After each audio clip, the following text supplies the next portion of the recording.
crossover. Oh, killer crossover. Just crossover and just crossed him over. Absolutely. Another victim to the crossovers. Cross him up and sit him down. Time for the crossover, powered by Everlevel Concrete Repair in Omaha at everlevelconcrete.com. Matt, Josh, how you doing? Good morning. Doing great. Good. I want to declare something. I don't think you being a Carolina Panther fan, like I took it as a bit. I took it as like, It's not a bit. It's not kind of like not a bit. It's just I don't really care. Like if I had to pick an NFL team, it would obviously be the Panthers, and you would put me in the box of a Panthers fan. Your defense of the trade for Bryce Young, was fandom at its I don't want to say highest, but like a pure fan moment of yours, if I'm being honest with you. How is that fandom? Because it was very rational. It was a terrible trade. It was an awful trade. But the point was, Matt, like if you have do you say yes or no, point blank period, to having your quarterback for a decade? Okay. Number one, we don't know if that's going to happen. But we don't yet. But that was my defense of it. Okay. If he is good, then you have your quarterback for a decade. We are, year 4, I think? 4 into the Bryce Young experience, and we still don't have that question. It's the best he's looked in the last 10 games of his career. He did that, but first off, one of the biggest what-ifs in recent NFL history was, what if Andy Dalton doesn't get into a car crash that causes Bryce Young to have to restart, because he got benched his second year as if it was like, all right, we're done, we're over, like this experiment has completely failed. His coach was horrible. Yes, and then they figured things out. They got a better coach. I'm just no. This was during the Canales era. It was his first year under Canales. Coming off of a bad coach. Yeah, but he played bad under Canales, and that's why he got benched. And then they played Dalton. Then Dalton gets into a car crash. They're forced to play him again, and then he starts playing well. I don't know. I just think this is a fantasy world, my answer to your question would be, I don't know if he's going to be the quarterback for the next decade. I can tell you right now, I think that Carolina would much rather have probably had a transition year at the quarterback position, not gone all in on Bryce Young, and then had a shot at Caleb Williams, Drake May, or Bo Nix. Of course. I still think it's nobody's arguing. I still think it's a terrible trade, even if you have a average to slightly good quarterback for a decade. What I'm saying is, it's done. What's done is done. Are you going to invest or not? I'm telling what's done is done. I'm telling you right now, this spin zone is a great fan moment for Carolina Panthers. If you get your quarterback out of it, you can say, you know what? Maybe we did okay. If the Bears never go to the Super Bowl, it's not that big of a trade. This was a good point by Mike. I agree with this by Mike. Like, we can all do the whole semantics and everything like that of like, oh, look how much they got out of the trade. We're not hanging that banner. We're not hanging, hey, we won the Carolina Panther trade in 2023. The banner that we sounds like you are. No, I'm not. I'm clearly just telling you that your take was slightly preposterous to the point that it proved your fandom, which I appreciate. This is just how I think about sports. I don't I would think this about anything. Bryce Young is not that close to being a top 10 quarterback and hasn't moved in 4 once again. I years just said this to you. Listen. I'm saying if he's good, it's still a big if after 3 seasons. I know. I know. I don't know what you're not hearing. It's a stretch. You're stretching, but I'm telling you, I appreciate your stretch because it proves your fandom. I actually just don't think you're listening to me. I think that your defense of this trade at this point is still preposterous. To call it anything other than just it's a complete failure right now for Carolina, I think it's wrong. Okay. It's a failure where they may get their 10-year starting quarterback. If I'm trading all of that, what they traded, a Pro Bowl offensive tackle. Once again, it's done. It's over. The trade is over. You can't do anything about it now. You can't take it back. It's over. Carolina Panther fan Connor Happer. This is great. This is a good step in your. I would say this about literally anything. Fandom of the Carolina. This is how I think about sports. I put value on things that aren't just 1-for-1 deals. I like to look at big picture stuff, long-term views. I know Chicago, very, very. Are you going to call me small brain? Very narrow view You're of saying things. not Capable of seeing things in the big picture. Whoa! I like having stability. Sue me. You know, I like consistency. You like the smell and if you get consistency and stability out of one guy that you did get back in this random, horrible, terrible trade, then maybe it wasn't so bad at all. I think trading all of those pieces for what might be the 14th best quarterback in the NFL is a terrible trade, regardless of what stability it might bring. All right. I like winning. Can't believe you called me narrow-viewed. I think you're a little narrow-viewed. I don't think I'm narrow-viewed at all. Oh, I think I'm pretty wide.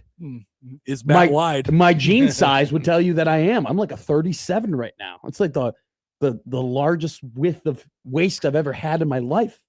Yeah, that's normally what happens. Yeah, that's generally how it works. Yeah, chunk. Thank you, Connor. I really am. Chunk. According to a BS Twitter, size chart that definitely was made to make people mad, I'm obese. Apparently, like according to this chart. Yeah, don't listen to this. Yeah, I know. Don't listen to this. I'm 210 pounds right now. That's okay. I've never been heavier in my life. I don't know what's happening. I don't understand why you keep saying that's how adulthood works. Yeah, could you not understand how you got there? Did you just wake up one day? You know what? The all-you-can-eat sushi about twice a week, definitely. Like when you were 175, you were probably like doing stuff. Now you're not doing anything. Yeah, that's how it works. You sit here and talk about the Hammond Bears.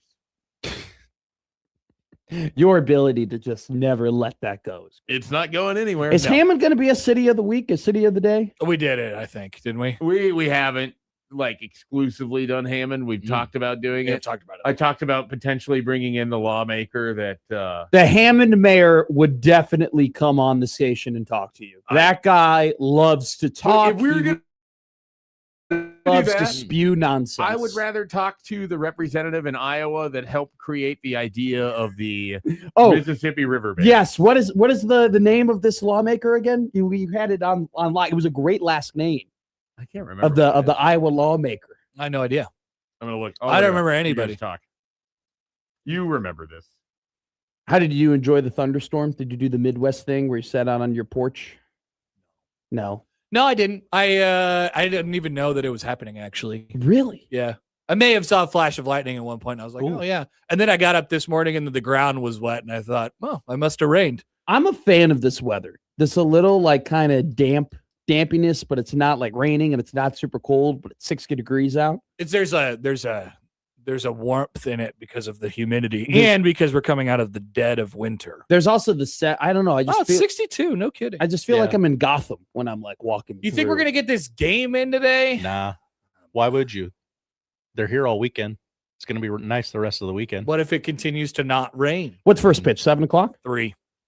Wow. I was thinking, what's tomorrow's game at? I was thinking of going to that game. 2 or 1. I can't remember. Getting a nice little dip in, But if we don't get this 3 in today, then we're going to be playing 2 tomorrow, and you could show up at literally any time you want. No, I'll probably end up going to that game and rooting against the Creighton baseball team. What? Why? Oh yeah, you stank hate up them. his apartment. I forgot. Yes. Yeah, they did not stink up my apartment last night. Shout out Creighton baseball, and they are home, as you know. Mhm. I know. I walked by and I was ready to smell the stink bombs. And no stink bombs last night. They were locked in. Maybe that bodes well for this series. Should we put the house on Creighton now because they didn't stink up Matt's room against Gonzaga? The Bulldogs don't know what's coming to them. Creighton baseball learned how to use the fan. Interesting. I don't know. I don't think that will have any bearing on whether I think they're going to win this week yet. It was Senator Grooming. Yes. I do remember that name. If you got a last name like it took me a little bit. There's more than just him. There's other ones in here, and there's different people being quoted. But I think it was Grooming was the one out of Walcott, Iowa. Nice. Grooming. Walcott, that's where the truck stop is, yeah? I think so. Yeah, I think so. It's the world's biggest truck stop. World's largest truck stop. God, that place is awesome. It's a great place. It doesn't actually, you know what? It's Walcott, like 80% as good as people say it is. I love stopping there, but it just has really not good restaurant selection. Okay, Yeah, that's great take, Happer. I don't Great really take. stop there unless it's necessity. Like I need to for gas. I really I'm love not the making a idea. point of I stopping. love the idea, but it just feels like it's executed poorly. I think like the courts in the Big 12. there's like a Could be better. There's a 100%. a Caribou Coffee and like a Quiznos or something like that. No, it's like just- there's like 5 restaurants, and I put them all in the same tier. Like I just want like it's Taco Bell, There it is, Wendy's, yeah. They're all part of that group. Taco It's, Bell, the Wendy's, Taco Arby's, Bell and I'm like they're all in the same. They're all the and same Pizza to me. Hut. Yeah. they all satisfy my needs in the same way. I want Dairy some Queen, diversity. Orange Julius, whatever. Like They had a bagel place. I would love to see an Orange Julius. Do they have an somewhere. Einstein bagel? I think they have an maybe. Einstein I haven't bagel. been there in a while now. Yeah, it's been a couple years. I think that place is great just for walking. I need to walk. When I'm in a car, when I'm driving up, stretch it out. I baby. need to usually stretch not how it it out. works with driving. You don't get to walk. No, I know. That's why I stop at That's the why world's he largest walks. truck stop. Like your body just like clams up, and you have to get out I and get walk. tight when I'm driving. I think part of the job with driving around the country writing railroad newsletters is you got very used to driving long distances. Sure, They sure. wouldn't send us on flights unless it was 12 hours away. My God. And so like I have more than enough time of just like, all right, I'm in this car for 6 hours. Ha! Just me and the Sherlock Holmes audiobook. What Nice. is the max amount that you can drive? Like the longest you can go one fell swoop. I mean, it's all dependent on gas, but I can go Well, to the end no, of well, the tank. I'm saying we'll add in You're like right. you obviously take a stop. Like how far can you go? What'd you say? We got an update? I don't know if they put it out yet. Oh, okay. But I there's going to be 2 baseball games tomorrow. yeah. So, Okay. Cool. 2 dips. Congrats to you. 2 dips. I told you I only dip at baseball games. I can't wait. I'm going to a baseball. game. You're going to chew some tobacco. I do. Yeah. It's been a while. That's cool. It's been like 10 months. So You have like very specific Are you times. going to of spit it in which a cup you- or on the ground? no, this is I've told you this. I go and I drink a beer and then I put the dip in and then I spit it into the beer. Okay. And then that you aren't consuming? that he's finished. I finished consuming the beer, then I spit into the beer can. I have a question for you. Maybe this is your entire generation, but why is it like you have to have specific things happening for you to enjoy the nicotine? If Oh, you're gonna great. do the, Yeah. if you only ever allow yourself to chew at baseball games, Yeah. and you need to have a garage or a patio to smoke cigars. Interesting. This is how I limit myself. You once told us that you had this great gag that you were going to buy all the cigarettes. I That if know. someone needed to bum a cigarette, you could offer 17 varieties. I know that was a bit you were until only going to That was your most expensive idea you've Yeah. ever had. yeah. you were going to do this for a bachelor party. No, I was going to do this for a birthday party or birthday whatever, party. a birthday party, but it had like was it one of It had a those- trolley. Yes. It had a trolley. So let's break some of these down here. First off, you guys were correct. A pack of cigarettes in the city of Chicago was like $14. Okay. Yeah. I wasn't going to buy 7 packs of cigarettes. It sounded like you were. Well, I was until I mean, Learn. clearly a noob. I don't smoke cigarettes, so I didn't know how much they cost. Secondly, you couldn't smoke on the trolley. That wasn't allowed. So it just it didn't. So it this just- whole thing it could have didn't just pan been a out. complete and utter disaster. the dipping only at baseball games is so I don't dip a lot. Is Okay. so I just because that's a bad habit that I don't want to make a habit, but I enjoy doing it. So it's like I limit myself to when I go to baseball games, I dip at baseball games. The whole nicotine thing in general, I don't like I never vaped. Like I never did like the pout. Well, I did Zins for a little bit, and then I was just like, not my style, not my type of thing. I don't know. I feel like I associate dipping with baseball. What about snooze or snuff? Have you done that? No, I've done those pouches before though, where you get the Sure. like the chew pouches. Those are kind of cool, because sometimes packing it could be tough. Like I'm going to tell you, it's going to be embarrassing watching me pack a chew tomorrow because it's just been so long since I've done it. It's not going to look good. Do like people look at other Do you people chew to doing look this? good? No, but it's just one of those things where it's like the chaw is going to be falling onto my face, and it's like I'm going to have it's going to look like It's noob crazy. hour. Yeah. Look at that's just that guy's face. Yeah, it's been 10 months since I've done it. It's just, now when we get into August, I'm going to look like a pro. I'm going to be bear clawing it, 1, 2, 3. It's going to be good. It's going to be fun. I miss I like going to baseball games. There's all I'm not a these baseball terms. guy. Yeah, sometimes I feel like you just say things.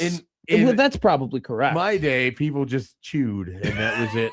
You don't know the bear claw where you And I'm get really one not that little much dip on older your than you. left, one little dip in the middle, one No. little dip on the right? I don't think I do. No. I don't believe I do. The horseshoe and the bear claw and the You sound like donuts. all this. Yeah, they do. A bear They sound claw better is as Do the donuts. fritter, Matt. What's the fritter? it's just all on the right side.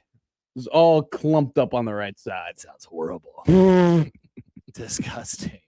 All of it does. You don't strike me as a dip guy. You're too clean. You're too cleanly of a human to be a dip I person. think you'd be wrong. Really? I don't have any comment on any of that. Okay, fair enough. Yeah. Connor Apper is just a very well put together human. Yeah, I feel like you wake up in the morning and you file your nails, I don't think I've ever filed my nails before. But do you have clean nails right now? I guarantee Yeah, your I nails hate when are my nails get long. I I hate when my nails get long. It annoys me. Yeah, I can feel it. Like right now, I have like a little too long of. I haven't shaved my neck in a couple of days. Yeah. And I can't stop thinking about it. It's the only thing I could think about. I don't care. I haven't shaved my You're neck in the middle a of couple your days. bracket sim, and you're like, these hairs Yeah. on my neck. All I'm you- thinking is I can't wait to go home and shave my neck. But you pluck your eyebrows. Like your eyebrows. are Every kinda time I go to the plucked. barber, I get them. But the dude, I have no idea what I'm. You doing. got sharp brows. Like you look like you can yeah. sharp, You get a barber for that. you can sharpen a knife with those eyebrows. I Yeah, mean, this is not my doing. Not my doing. I but didn't do still it. you do it. I've never done anything to my bushy brows. No, but I don't do it. That's what I'm saying. But you still have somebody do Oh yeah, he does it. it, is Well, what he I'm saying. sits in a chair getting a haircut, Yeah. and then the barber trims up his eyebrows as part of it. I have It's not like he pays for the eyebrow package. Facts. how much does the eyebrow package It's cost? probably extra. I mean, It depends on what the package is and where you're going. You know what? I went to Sports Clips, and they show you like what haircuts you used to get in the past and like how much they cost. And I got a triple play on my most recent haircut, and it was $10 more now than it was in 2021. That's It's right. ridiculous. I would have guessed actually more, to be honest. So how much was it then, and how much is it now? $21 then, $31 now. Throw in a tip, you're $40 out the door. Literally. And it was one of those things too where the lady didn't tell me I was getting the triple play. Like I just What would you have ordered if it had the regular, the most basic. Ground rule and double? Yes. And how long ago was this? Literally last week when I was in Chicago. A week No, ago today. how long between the two prices You don't that have you a barber quoted? in Chicago? No, well, Carmelo, but Mello hasn't cut my hair in a couple of years, and Mello can only do 2 haircuts, and I've outgrown Mello. 2 haircuts in a what period of time? Is But Mello no, on the like- friends bracket? Those are the only styles. Oh, he knows. styles. He can only do like short on top, long on or short on the side, long on the top, or just take it all off. Who is Carmelo? Carmelo is my Italian barber that I But had is for he a an actual couple of barber, or years. is he just a guy? No. He's a barber. He's got And he his can own- only do 2 haircuts? exactly, but he doesn't like it's just not Is he really a barber? Oh, it seems like he's just a guy. Or is Mello. he Carmelo 2 cut? Mello is Because it sure perfect. sounds like he's Carmelo 2 cut. Mello is perfect for like older men who don't really care. They just want just a regular buzz, or they just want to trim. Did he go to school? He Is he just, trained? He tells me I'm 72 years old, been cutting hair for 50 years. That's all he's ever said to me. I bet Carmelo could do more than 2 haircuts. With me, he doesn't know how to cut young people hair. He only knows how to cut old. What does men. that mean? He just doesn't Is your really hair know. different than art? He Well, just doesn't- actually, that's probably the wrong question. to ask. Yeah, specifically for us, it No, probably you're is. gonna get there. But like, there's a different style. There's older men like their haircuts in a different way than younger men like their haircuts. That's a fact. That's true. All you kids these days, and your hard edges, and And your your swoops. I mean, yeah. look at my And your- look at my fade. It was, Put- it's a put a fade. couple Now, lines fades in have my been a thing eyebrows. for a long time. He can't do a fade. He can't really Okay, fade. he should not have a barber's Yeah. license. Yeah. Well, he's Take That's it away. It's a good thing you moved on from Carmelo. Mello was great from when I was 10 to like 16. And then I started, Just being going to sports clips and paying for triple. You plays. told him you wanted to fade, and he had a heart attack or something. he goes, okay, I got you. And he just doesn't do it. He couldn't do it. He Right? just doesn't do it. Eh, And well, then the other he barber, just- better or doesn't worse do than it. Schaefer's most recent beard experience. I don't know. Bad. I mean, yeah. the barber I go to here in Omaha, the guy's nice, but he takes an hour and 15 minutes. It costs me like $55, and he talks too much. I don't want to talk to you when I'm sitting in the chair. Cut my hair. I'm not Sometimes here. it's the price you pay for a good cut. Some people love it. Some people love to sit Some people down love it. and to have a chat and to hang out in the barbershop. But Good here's for the you. thing: long game versus short and narrow. If you do it long enough, if you just keep going, they'll figure out that you don't want to talk to them, This and guy then they'll won't. stop talking to you. This guy will. He will. He This will. guy will. He can read. I've already been too nice. He can to him, read the so he room. thinks we're friends. He Well, cannot you've read the talked to him. I know. I made the mistake. I You ruined screwed it. Is this up. where I you admit that you watched hockey with this guy at No. an establishment, and then you found out he's a barber, and you started going there? No, but this guy is enamored with my job, which I very much appreciate, and I love talking about my line of work. I really do. But then, like, I don't want to be grilled for an hour and 15 minutes on all my sports takes when I'm getting my hair cut. I would like for this to be a Is he 25. listening but- right now? to Are you 30 breaking minute- up with him on the air? Maybe. Sorry, Paul. Jeez. But you indulge him on these things. I do because I can't help myself. I'm admitting I'm doing what you Matt want me to do. McTakes, we know. I'm admitting that I have messed this up as well. I'm not a narrow. You cannot call me a narrow-minded No, human. no, he's that calling is you- a I hunk of didn't even crap. say that. It's a hunk of crap. You had a bad take, and I called you out on it. And what is That's your not what response? he's saying. You're narrow. And no, what do you think this was? What do you That's an think this was? accordion. What? No. This calling is you a ridiculous. squeeze box. I've won This again. this is an insane motion with your hands to do No. to indicate when I'm talking. He's calling you an accordion or a squeeze box. You just keep going. Crazy I wasn't. how you could say that it's not that bad of a trade for the Panthers if it works out. He's like, and I say that's an awful take, and you go, you're narrow-minded. I think about the long term, man. It's been 3 years. He's still mid. What if he's not? Ifs and buts and candies and nuts and however the hell this saying is. It's ridiculous. Yeah, if it's in butts or candies and nuts, then what? Yeah. What is the I don't end even of know that? the end of the saying. That's a good question. If it's in butts or candies and nuts, then we'd all be something. Yeah, something. That's always a good. We'd all be something. We'd Is all- always a good ending to something. Hey, did you know that Matt had a Women Throughout Playboy segment on? We'd So all, I caught this segment briefly. We'd all have a Merry Christmas. and you by the way. guys kept saying, "Isn't her name Alicia Silverstone?" Yeah, he can't. I was pronounce the name bothered by Alicia. this. Yeah. You said Alicia a whole bunch, Yeah. and And then you Josh did. You never just agreed corrected with him. it. I didn't have the. I didn't think it Can mattered. I be real with you guys? Like, if I've never heard the name, the phonetic saying No, on no, these things it's- are never Josh going should to be have there. corrected Yeah, you it's- because Josh knows better. Now, Mhm. look, Cindy Lauper is my fault. Okay, this is just me. What did you call her? Sydney.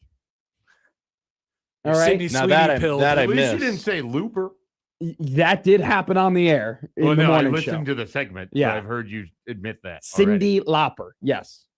I don't know. So I mean, Josh and I'm just gonna call him out here because Okay, that's fair. we've can made handle this it. we've made this very clear. It's not a hot or not segment. It's all right. not. It's not smash or pass or anything crass like that. Mhm. All right. It's not. Oh, it's definitely not. It's because not. when I listened yesterday, you mentioned a name just offhand. I can't remember who it was. I think you were coming back from the segment where you were talking about the hot chicks of old. And you came back and you said a name and you were like, and I was like, bro, I thought this wasn't hot or not. And I was It was very- Rebecca Roman. Oh, okay. Rebecca Romaine. Romaine. Like the lettuce. Rebecca Romaine. I'm sorry. Awesome. Yeah, so you were like, and I was like, damn, man, you gotta calm down. You're way too So- horny. Do you think if you went through and you bought the Brooke Burke workout? Oh, video, God, that I would- Yeah. Would you be able to get into size 34 pants? I think it'd be great content for 1620 The Zone if I just every morning put on the Brooke Burke What would video. that content be? Just me working out. I don't see Okay. that as great content for the zone. But no, it's like I said, it's not a crass segment. But Josh Otson decided that all 5 women were going to be Playboy models. Didn't do that on purpose. That You was sure? a pleasant. Could happen to coincidence. anybody. Yeah. 5? All 5? Five It just is a little- happens. That was a little Does- surprising. Are you You're at the mercy of what people submit. Playboy was a magazine for like 75 years. It was bound. There's You a lot might of not tasteful believe stuff this. in there. Easy I'm to gonna find be- 5 I'm going women to be that were honest in it. with you. I'm glad that you think it's about what people submit. We have so many names to go through that it's really just Josh's doing at this point. Josh is just allowing a few people through the gate at a time. Mhm. Maybe there needs to be more TSA checks on his job, but I think we are good for the next 10 weeks of This Week in Women's History. I think that's how many names we have. it has been a delightful listen every time as I just hear the weird noises you make every time you Google these people. My mom goes, I talked to her last night and she said, oh, did you do This Week in Women's History today? And I go, yeah. She goes, oh, I got to go back and listen. See, moms love it. When you got it, you got it. And you I've got also been ordered to have a cease and desist on calling my brother a loser on the air. Whoa. So I can no longer. That's do probably good. Are Got we pretty not serious, allowed huh? to refer to him as your loser brother in I- your own Question. word? I cannot control what you are going to say. You two are grown men. You get to say whatever you want. I Oh. just can't say anything. Anything you've ever told me about him sounds really cool. And you just keep calling him a loser. Like he's a great My dad. mom doesn't get the bit. I'm like, it's a bit. I'm We like, refer to him as a loser and talk about all the things he's accomplished. And Exactly. then we go like this. I was trying to explain to mom that it's a bit that like Chris has a life I would love, but he doesn't have a job, and so I call him a loser because it's funny. But she does not like that because Chris has always been her favorite. That son of a gun. Yeah, I like Chris. Chris seems cool. You and Chris would get along great, which is so annoying. Yeah, when's Chris coming out? I don't know. He's got a kid apparently. He's got to take care. A lot of people have kids. They can take the kid to the zoo. I got a Omaha's kid. great for kids. He wants to do that. He wants to take the kid. Obviously. You're coming out to Omaha with your kid. You're taking him to the zoo. They're a Going to the big zoo. They're a big zoo family. They love zoos. Who wouldn't? It's so cute. They want to go to the Brookfield Zoo and the Cincinnati Zoo. And they had like Cincinnati Zoo passes. The for, like, Cincinnati 5 Zoo with the years. gorilla? Yeah. Wow. Is that where it Harambe, happened? That's where it happened, Harambe, Harambe, why worried did about the you get gorilla. shot? Harambe, Harambe karaoke. I remember that segment. I don't remember that song. Yeah, I didn't know what you were singing. there. Yeah. Great I was like, did Matt have his own Harambe song? I've been listening on repeat to the Steve Sipple, Chris Basnet intro, He came into my office and started like a singing it commemorative coin. one day this Steve week. Sipple, Chris But you say Basnet. Chris is just a friend. Oh, But yeah. you say Chris is just So a why friend. are you Oh, listening to all babe, these old opens? Because Stibbs has sent me all the old opens. Oh, nice. We have an open next Thursday that we're gonna play that is cooking right now, and I'm so excited about it. Next Thursday. I had no idea. Wacky guess Thursday. Yes, you did. Yes, you do, Josh. Oh, that one. So you guys had Bet Free Mike on yesterday? On On Wednesday. Wednesday, yeah. Today's a Friday. It's been like this Please, all week. please for forgive me. No, you're totally fine. You were. Did he impart any wisdom on you? We had a great interview. It was. I got to go back and listen to that. It was like a very educational, serious. Like because I'm really good at interviewing people. I just asked him really good questions. We went back and forth, and we talked about prop bets. We I'm talked glad about you said problem this gambling. because I have something to say about this idea. So when you're setting up the show, you always say we got a great show. We got a great this is going to be a great show. It's very SNL of me. That which is a line always used on SNL, and I've always thought when SNL has said it that's not really up to you. It's kind of up to the people what they decide what's good and not, right? You're it's gonna, So that's sort of what always goes through my head. It's a SNL thing. It's an SNL wink. I kind of enjoy it. It brings up the energy. I like to say it. I like to. Are you gonna start saying live from Midtown? It's I Middays love with that. Matt. That's a great idea. Yeah. This is maybe fantastic. You should have a cold open and a whole sketch. and a monologue. Yeah. What's the There deal? should be a point What's where the you throw it deal? to a musical act as well. I would love that. Ladies I love- and gentlemen, Salt and pepper. ladies and gentlemen, Wacky Guess Wednesday. We should just do a segment every Friday where we just play Foo music. Fighters. We just play music for 20 minutes on this radio station, and we call it the musical guest. We're just gonna play 6 Eric Church songs, and that's our musical guest on Fridays. That'd be funny, and it'd be a way for me and Josh could get a break. Yeah, you get to take a dump or something. No, but I just That's what they always do I when don't they know, I played just- Stairway to Heaven. You just it- go take a crap. That's what Tool was for at 89.7 The River. You hear a Tool song, I bet you somebody's pooping. By the way, we have a great show. It's just if you could probably call it a crutch or whatever. I just call it I just like to say it because it boosts my confidence and it gets the energy going. All right. You Nice. know, if I say that we're going to have a great show, I believe we're going to have a great show. And then there's You say it more. enough, I start to believe it more. Exactly. Exactly. And No, then trust me, it's gonna be great. it's going to be great. It's going to be great. We're going to have a great show. That's the crossover. Powered by Everlevel Concrete Repair in Omaha at everlevelconcrete.com. We got a great show coming up for you today on Middays with Matt here on 1620.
I need your help. I can't tell you what it is. You can never ask me about it later, and we're going to hurt some people. Whose car are we going to take? I have a lot of things I want to get off my chest. That's an absolutely horse crap call. Make room for Daddy. But they are who we thought they were, and we let them off the hook. Chicago is.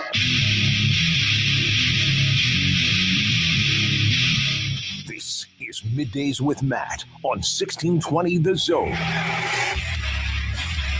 Middays with Matt, live and rolling here on 1620 The Zone. Matt McMaster, joined by Josh Odson, as almost always here on 16. We haven't had a clean week between you and me in like a month. It's been a while. We've kind of done this thing. We're like a 4-show a week partnership. Really got to We got to clean it up. exactly. We got to be tight. We got to be tighter. We got to be more narrow, as Connor Happer said. Yes. See, we're coming full circle here and using the opinions of other shows to gallivant us through this great Friday. It's almost the weekend, baby. We're here to lead you right up to the point where you can almost taste the weekend. We're here to be your entertainment up until 2 o'clock. We'll lead you into USC. They're going to have a fun show for you today. They're going to be over at the T-Box, which just opened up today. So that'll be a fun time. So Matt's going to hang out there all afternoon. I will be there. I actually did go. I swung a golf club for the very first time yesterday. Whoa. In 4 months, something like that. Went to another simulator just because I want to put this out there for people. You can get really good deals on the Golf Now app. If you're a golfer, go ahead and like, this isn't like no free ads, but I guess this kind of is a free ad. The Golf Now app, you can get deals obviously on like golfing, 18 holes or 9 holes on courses and whatnot, but you can get legitimate deals on simulators as well. I was able to pick up a $18 for 1 hour deal on Golf Now to go to a simulator and just hit. And everybody knows that those simulators are awesome because you can just hit as many balls as your little heart desires. And it was a fun time. But we're going to have a fun time in the afternoon because USC will be at the T-Box, everybody's new favorite golf simulator. So that will be a great time. We're going to have a great time today on this show. Massive game on Sunday, ladies and gentlemen. Iowa versus Nebraska basketball. Very sneaky thing to mention here. I was kind of had the number of Nebraska basketball over the last 2 years now up to this point. 2 wins last year for Fran McCaffrey's group. Everybody remembers the last time that these two teams played on Sunday at Pinnacle Bank Arena. It ended Nebraska basketball season. I mean, we were still in the era, in the brief 1-year era where not every team made the Big Ten tournament. Iowa's win over Nebraska knocked them out of the Big Ten tourney and essentially knocked them out of the NCAA tournament, but knocked them into the crown, which maybe the best thing to ever happen to Nebraska basketball is that they lost to Iowa last year on Sunday. They had to go to the crown and they had to kind of, build some more chemistry, have some culture building wins. Everybody forgets Cale Jacobson really came on in that crown tournament, right? That was kind of a little bit of his coming out party, if you will. And then it kind of cascaded into him having a great offseason and then him having a very good season like he's having this year. But big game for Nebraska basketball against Iowa. I am not a person who doesn't believe in moral victories. I think moral victories do exist, but you only get one. I believe in a moral victory. I don't believe in moral victories. I'm not a believer in multiple moral victories. You can have one. You can have like the Michigan-Nebraska game where Nebraska without Braden Frager and Rink Mask goes on the road, plays at the time the favorite to win the national championship in their building, and they nearly win that game. I definitely think you could count that as that's a moral victory. We didn't have 2 of our best guys, and we went toe-to-toe with the team that really should not match up well for us at all. And we got them to the limit. And the only reason we lost was because we got tired at the end because we could only play like 6 dudes because 2 of our guys were out. That's a moral victory. I don't believe in multiple moral victories. And I don't think there's any way that you can spin it. This is a massive game on Sunday for a multitude of reasons. I mean, there are guys on Nebraska's roster that they got to get right. But there's also, this team's only beaten one team with a winning record since January 10th. People forget. One win against a team with a winning record since January 10th. Let me tell you this right here, because I'll say it again later in the show, but I went back and I did the math. Say what you want about Matt McMaster. I can add and I can multiply. Wow. Nebraska's wins. They're 1, 2, 3, 4, 5, 6, 7, 8 wins since beating Indiana. So they beat Indiana, and since they won that Indiana game, they've won 8 games. The combined record of the teams that they have beaten, 106 and 133. Nebraska's wins, mid at best. Those teams' records are a combined 27 games under 500. Not good. Okay, you need to pick up this Q1 victory against a really good Iowa team who took Michigan to the limit yesterday. Michigan seemed like they had that game wrapped up with a couple, with about, I think it was like 7 minutes to go. Iowa goes on a really, really good 11-1 run until eventually Michigan's size just proved too much for the Hawkeyes. Andy Mara and Marez Johnson both had some really, really good games along with the Axel Lindenberg. But this Iowa team is good. This Iowa team is dangerous. Ben McCollum, I think, already is one of the better coaches in the Big Ten. This is a tournament team. This is a rivalry game. This is a game. It was a great interview today. I encourage anybody to go back and listen to Happer and Schaefer. Great interview with Jake Sorensen of 93.7 The Ticket. Jake hit it on the head, in my opinion. It just always seems like no matter what the sport, Iowa gets up for this game. They get ready for this game. This game amps them up. The opportunity to not only just play Nebraska, but to beat Nebraska and have bragging rights over Nebraska always fires them up. This game should fire up Nebraska as well. I mean, this is one that you need for confidence, for momentum. I've been very, very, I've tried to hold myself honest to this, of not treating one loss or one game in basketball like it's football. I've tried my very best not to have every basketball game be like a referendum on this team, because it's just, that's the sport. You lose. Shocker. Breaking news, unless you're Miami of Ohio. Never lost. Never lost. This one, though, is kind of the culmination of a lot of different things, right? This game will be a culmination of, can you beat a team? Can you beat a high quality NCAA tournament team for the first time in a couple, almost 2 months? Can some guys who haven't been playing their best basketball, Marcus Lawrence, can he find his stride heading into the NCAA tournament?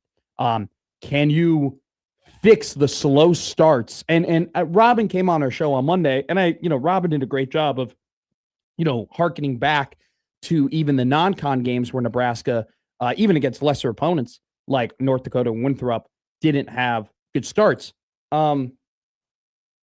Still, though, it's a pattern that's happening too recently. There's a lot of things that go into this game on Sunday. We will talk about that. We will also talk about quarterbacks in the NFL. My God. Josh Hodson, we're only a couple days away from free agency beginning in the NFL. I believe we're only, I think it's 44 days away from the NFL draft. This is some of my favorite time of the year. I love teams. Football's back. I love restructuring contracts. I do. You're disgusting. I love it. It's like a little Christmas gift. I think that all of these fans kind of enter in the NFL free agency, and we really don't know like what our team can do with contracts and money. It's almost like a little like Christmas present from Diana Rossini, like every other day, where it's like, oh, they got $40 million in cap because of this, or like they gave this guy a bonus, or it's like, oh, like they cut this guy. He's a good player, but he's got to be cut so we could sign another good player. Like, I love it. I love a good restructured contract, if you will. Dallas has been doing it. Kansas City did it again. Kansas City is the king of restructuring contracts. They're very good at that. Well, when you sign a guy for $1 billion or whatever it was, when you sign a guy for $500 million for a decade, there's a lot of money that you could push back. A lot of money to deal with, if you will. They also did that with Travis Kelce. Gave him so much money up front, made those things into bonuses to open up cap space. And so, I mean, eventually that money's got to be it's like the Steelers did it a ton where they like kept restructuring and kept being over the cap. At some point, the bill comes due. But NFL free agency starts in a couple of days. This is one of the more interesting quarterback cycles that I've seen in the NFL in quite a while, just because there are plenty of teams that need quarterbacks, whether it be now or next season, right? Steelers may very well need a quarterback now, but they're definitely going to need one next year. Do the Rams start looking for a future at quarterback? I think at this point, the Raiders basically are going to draft Fernando Mendoza. It seems like that's just a lock at this point. But they did release Geno Smith during the crossover. Did they? Yeah. Okay. Well, who cares? Kind of why I didn't break in. I appreciate that. Mm-hmm. But Miami needs a quarterback. The Jets need a quarterback. The Cardinals need a quarterback. Do the Vikings need a quarterback? Geno Smith is available. Do the Browns need a quarterback? Yes, they do. Geno Smith is available. Do the Falcons need a quarterback? Geno Smith is available. Okay. Geno Smith is not the answer to any of these questions. Someone's going to sign him. Can I tell you right now that I wrote a quarterback that solves a team's problems for every one of those teams? Not one of them I wrote Geno Smith. He's washed. He's done. I'm sorry. The thing with Geno was that he was so accurate and he doesn't turn the ball over. Do you know what he was last year? Inaccurate and turnover. And turned the ball over all the time. If there's some bad interceptions last year. And that's why Matt McFutures took the under on Vegas. By the way, this is future weekend for Matt McFutures. Everyone knows you make your money on the baseball futures. Okay. Oh, let me tell you, a couple years ago, Tariq Skubal Cy Young hit for me. We've been eating. Ooh, we should make a graphic of our best futures hits. You have we need to get in the lab. We've been in the lab creating some things for the show, though, by the way. God, I can't wait. Can't wait for too many things. I'm tired. Whoa, you're tired of the show already? No, that's not Josh. What I said. How could you be tired of the show? We've only been together for 2 months. I love the show. Wow. Already my boss has given up on me. Tired. This is, by the way, so relatable from Connor when he thought that Wacky Guess Wednesday happened yesterday. Yeah. That was like, we're all there, brother. This is what happens when you're 2 weeks away from March Madness. You're just 2 weeks away from greatness that all the days just feel like they're moving like glaciers. This show will not move like a glacier, though. This show is going to be fun today. We will talk about quarterbacks. What will the Miami Dolphins do? What will the New York Jets do? What will the Cardinals do? We'll talk about Nebraska versus Iowa basketball. We'll also talk a little bit of Trinidad Chambliss, of the never-ending saga of appeals in the NCAA. We're also going to touch on Nebraska football today. Yes. Spring football. I don't know if you know this, people, but spring football is going on. There's a very quiet, hush-hush, very smooth talking spring. We're just day by day. Practices. They're going to have a scrimmage tomorrow for Husker football, so that'll be fun. I'm sure we'll hear all about that, the tea leaves and the tunnel talks and the this is what I'm hearing, and, this guy is popping. We've already gotten our first looks the part of this year. Shout out Steve Sipple. Said Owen Chambliss looks the part. I can't wait for the looks the part pool in the fall. That's going to be fun. We're going to go all in on that. But we're going to talk about 2026, but more importantly, how does it affect 2027? And how does it affect the recruiting class and the momentum that this 2027 recruiting class has kind of created for this Nebraska football roster? But it's all contingent, in my opinion, on 2026 being successful. Got to keep it together in this upcoming season, because we're going to go back and we're going to talk about a lot of the things that Matt Rule has said in the past that I think still resonates and relates to where this program is at today.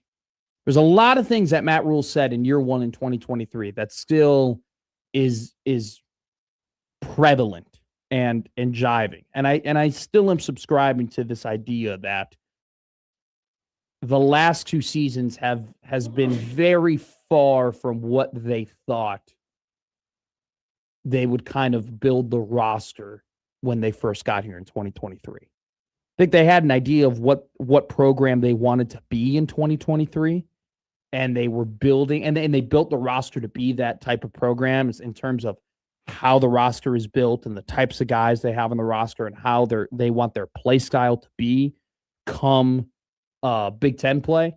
I think the last 2 seasons, and in part because of your acquiring of Dylan Raiola, the 5-star quarterback, at the time, like allegedly, I think that changed their outlook on things and how they were going to construct the roster and build the roster. And I think this year, the roster is a little bit closer to what I think their true vision for what they want, how they want to play football is. And so we're going to talk about that.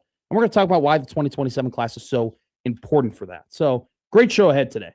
Nebraska basketball, quarterbacks in the NFL, Nebraska football. We're going to, the Omaha men's basketball team plays today.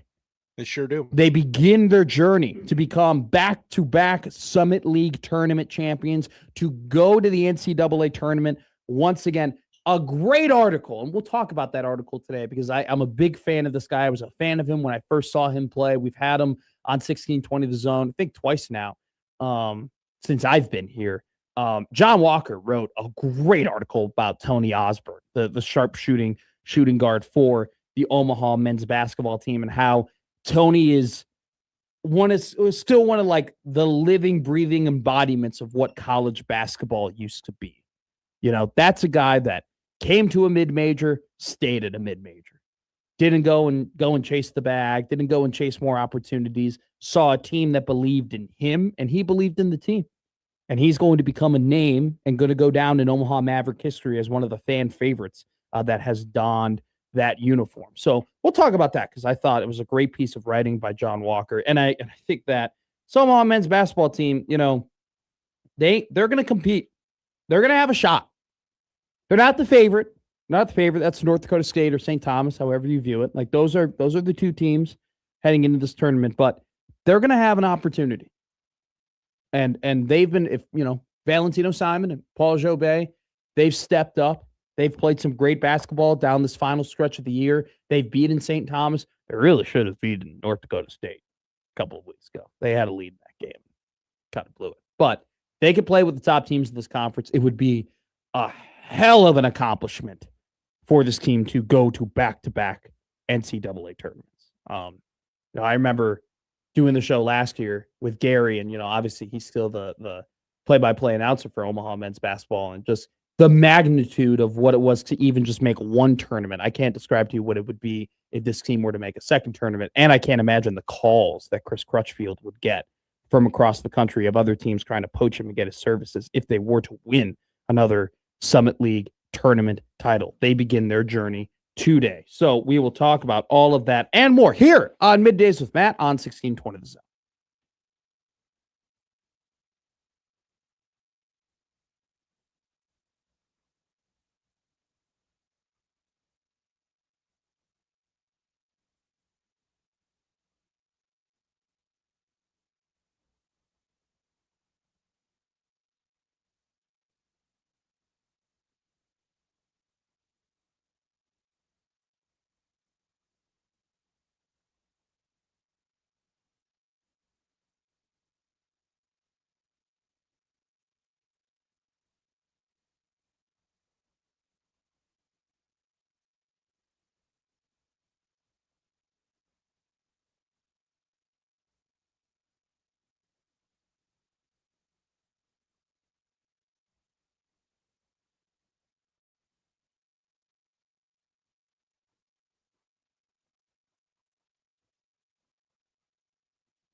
Now, back to Middays with Matt on 1620 The Zone.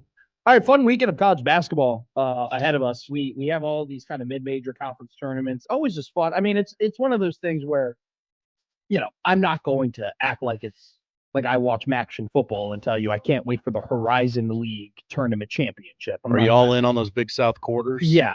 Look, listen. I'm not gonna act like a fraud here. Okay. Appreciate that. New Year's resolution: don't be a fraud. But I love it just when high stakes basketball is always going on, even if it's with teams that you've never really watched before, with players you've never seen play before, with teams that you probably won't watch or play again. But it's always a good time. Still, though, there are some pretty marquee matchups this weekend in power and ranked basketball across the country. UNC Duke, the rematch after Duke blew it to UNC. UNC made that massive run at the end of the game to go ahead and give Duke one of their only 2 losses of the season. UNC, though, still without one of the best, not just players on their team, players in the country. Caleb Wilson broke his hand. All signs indicate that he will be available for the NCAA tournament. We just don't know when. It was supposed to be a couple of weeks. It's been a little bit now. Duke, you want to guess? Okay, so this is strictly because Duke is awesome and they're playing great basketball. And UNC, I don't think they'll have Caleb Wilson. Want to guess how much Duke is favored by? Okay. I can do this. It's at Duke, right? Yes, it is. Duke, number 1 in the country. I'll guess conservatively 6.5. 16.5. Whoa. The latest update that we got from Hubert Davis was that Caleb Wilson is progressing. Dog of the day. But has yet to compete in 5-on-5 play ahead in practices ahead of the Tar Heels matchup between Duke. So the very nice way of saying he's running around. He's upright. What of it? Yeah, he's you know what? To play basketball, you have to touch a basketball, and Caleb Wilson is touching basketballs, but he's not playing basketball, if you will. So he's heading in the right direction. Like I said, I don't think there's a whole lot of doubt of whether or not he's going to be ready for the NCAA tournament, but he will not be playing in this game. Pretty interesting game in the SEC. Tennessee, Vanderbilt. Now, these are 2 teams I just don't know. I really don't know how I feel about them. Tennessee's had some good stretches, some good runs. They beat Alabama. They've beaten Texas A&M. They beat Louisville all the way in December. They had that win against Houston at the beginning of the year. They've also, as of late, haven't done the best. I mean, they beat Vanderbilt earlier in the year, but outside of that, they haven't really done the greatest amongst the top teams in the SEC. Vanderbilt, hot start to begin the year, but they can definitely get run out of the gym. I saw it against Arkansas. Watched that whole game. Arkansas just used their speed, their toughness, their physicality. They brought Florida to the wire, which Florida at that point, that was kind of the game that flipped Florida a little bit back into being the back-to-back national championship contender we think they can be. It'll be an interesting game. I don't have either of these teams going that far in the NCAA tournament in my mind right now. Granted, it's, matchup dependent, right? But it'll be an interesting game to see, if one of them can convince me wrong. And then we'll have Texas Tech, BYU. That'll be a fun matchup tomorrow at 9:30 on ESPN between 2 teams that don't have 2 of their better players playing. Still, I need to watch more of AJ Dybanska. Yes. I need to watch a little bit more. I haven't watched enough of AJ Dybanska. I've watched 1 BYU game this year. I need to see more. I think I've done a good job. This is something I thought of. I think I did a really good job of appreciating LeBron James at the apex of his career. I think I did a really good job watching him and being there for some of his biggest games. I feel like I need to do a better job of watching Nikola Jokic and Giannis Antetokounmpo. And I want to be there for more Victor Wembanyama's career.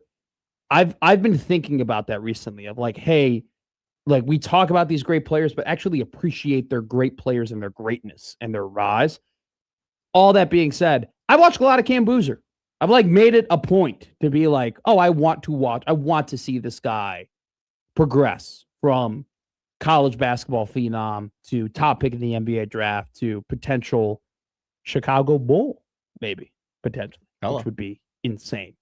By the way, if he were to be a Bull, give him number 5. That'd be so sick. Yeah, I think it's one of those things where it's like, I don't know if, I think a lot of people probably think like this, but I think I've taken for granted. So here's the interesting combo. This stems from Bill Simmons. Like Bill Simmons talks about like, dude, we used to get like, you get to watch like Dr. J 8 times a year, you know, like it's not as if like Magic Johnson and Larry Bird, like NBA League Pass wasn't available. You couldn't watch the top players play every single night. Like, don't take that for granted, right? The NBA Finals was on tape delay, like all the way back in the 80s. Like, it's one of those things where the access to great players is so viable. Like, you can watch any future Hall of Famer play at any point. Go ahead and take advantage of that. I've been thinking about that. So I want to watch more AJ Dybanska. I also definitely want to watch more Michigan basketball. Got taken to the wire yesterday on the road against Iowa, but they pulled it out of the fire. Andy Mara, Marez Johnson, Axel Ledenberg did a great job using their size and physicality to end up defeating the Hawkeyes, who played a pretty stellar game, all things considered. Look, Fred Hoiberg is going to be the Big Ten Coach of the Year. He's going to be the National Coach of the Year. I agree with both of those decisions, you know, especially if they end up winning Sunday. I just think it's a no-brainer for this team was picked to finish 14th in the Big Ten. They're going to end up finishing potentially, you know, in the top 4 and get the super mega bye, right? Like that's I like that's catching on, by the way. I love it. I think that's a great. I think did Schaefer make that up? One of those two. Yeah, I know. They're a bunch of weirdos. Mm-hmm. They love naming things. They do love naming things. Mr. Beef. Mr. Anything really is the bit of that show. But Fred Hoiberg is going to win National Coach of the Year and Big Ten Coach of the Year, and he absolutely should. But we need to give our flowers to Dusty May and what he's done from FAU over to Michigan. They play a massive game against Michigan State on Sunday. That'll be the prime time, you know, holy crap game of the weekend, in my opinion. 3:30 p.m. on CBS. That game will be big too. Michigan State wins that game. They've locked themselves into a 2 seed essentially. And Nebraska, there's still a little hope, like a slight sliver of hope that they can get on that 2 line, even though I think it's more than likely they're going to be a 3, which, by the way, please do not play Hawaii or North Dakota State or Troy. Oh, you heard the bracket sim of the day. Look at my... A 14 seed will beat a 3 seed in this year's NCAA men's tournament. Troy and Hawaii are legit, dude. They beat Nebraska in today's bracket sim. Those are legit teams. You do not want to play either of those teams if you're any 3 seed in the NCAA tournament. So still holding out hope that Nebraska can maybe squeak into the 2. But Michigan State, if they were to beat Michigan, they would for sure be a 2 seed, regardless of what happens in the Big Ten tournament. In the NCAA tournament. So we'll be watching that game with very, very close eyes. MSU versus Michigan. Coming up next, we talked to Brian Christopherson of 247 Sports. We're going to talk all about Iowa versus Nebraska basketball and a quiet spring we're having. Also, too, we're talking about conference tournaments happening all across the country. Here in Nebraska, we have girls high school skate basketball, and next weekend we'll have boys high school skate basketball. Austin Jacobson of Herd at Sports, our very, very close personal friend, will join us at 1:00 live from the girls' high school. You have confirmed this? Yes, we have talked. We have been talking. Me and Austin are friends. We text all the time. You know, I texted him this morning. We have a podcast episode that we never record. We have an unrecorded podcast. Pizza and Pictures. It's just 2 friends talking. Yes, exactly. But it's a podcast. Can you get it? Can you listen to what we're saying on the podcast? Absolutely not. But we're eating pizzas and drinking pitchers, and we'll be having a great time for the rest of the show today. By the way, don't forget to call in at any point of the show, 402-951-1620. That's the Prairie Flower Casino hotline, and email in on the Equitable Bank inbox. Equitable Bank, they take banking personally. Pick up on the first ring. Matt at 1620 The Zone. Josh O at 1620 The Zone. BC coming up next here on Middays with Matt. Middays with Matt on 1620 The Zone.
Now back to Middays with Matt on 1620 The Zone. Big recruiting weekend for Nebraska football, which means that we have a article full of Trey Taylor quotes. That's what always happens. I mean, it is becoming a tale as old as time, Josh, that when there's a big recruiting weekend, the easiest, probably the most accessible recruit, maybe of all time, Trey Taylor. You just get Trey on the phone. He'll give you. By the way, I'm not making fun of the kid. He's a good quote. The guy gives good quotes. He knows how to talk. He knows how to communicate with people. I think it's, you're kind of we're in the wave of like a lot of these guys who have been training a long time to be quarterbacks have eyes on making it to the NFL and being franchise quarterbacks and being in front of the spotlight. And they're using, high school and college recruiting as kind of a vessel to maybe media train, if you will. And so Trey Taylor, always having the quotes for our favorite writers when they're previewing big visit weekends for the Huskers. A big one indeed. Have a lot of four-star guys coming in, a lot of wide receivers coming in, a couple corners coming in, D lineman from St. Pat's. He'll be in as well. We talked to Tim Verghese. If you want to get a really full depth conversation, in-depth look at what the visiting weekend is going to look like for Nebraska football, we encourage you to go back to our radio replay on Tuesday with our conversation with Timmy V, because he breaks down everything so beautifully. Definitely, he told us on that interview on Tuesday, expect some commitments to come down after this weekend. And, it just kind of hammers down the point of, this 2027 recruiting class is going to be very big for Nebraska football, and it definitely will be affected about how they perform in 2026. We'll talk about that and more. We're still trying to get BC on the line right now, but I do want to go ahead and read you this quote from Trey Taylor. Pretty interesting. He goes, Taylor has been, so this is, let's see here, Chad Simmons. So Chad Simmons writes, Taylor has been active behind the scenes, helping promote Nebraska to many of the players in his circle, though he admits the program is difficult to fully explain without seeing it firsthand. Taylor says, that's the funny thing about Nebraska. You can't really talk it up. I have tried, but talking about it doesn't do it justice. I'm glad all these guys are taking my word and coming to visit. What helps is how the fans interact with me, and Nebraska fans are everywhere. I think that gets you guys wondering what is really going on in Lincoln. Look,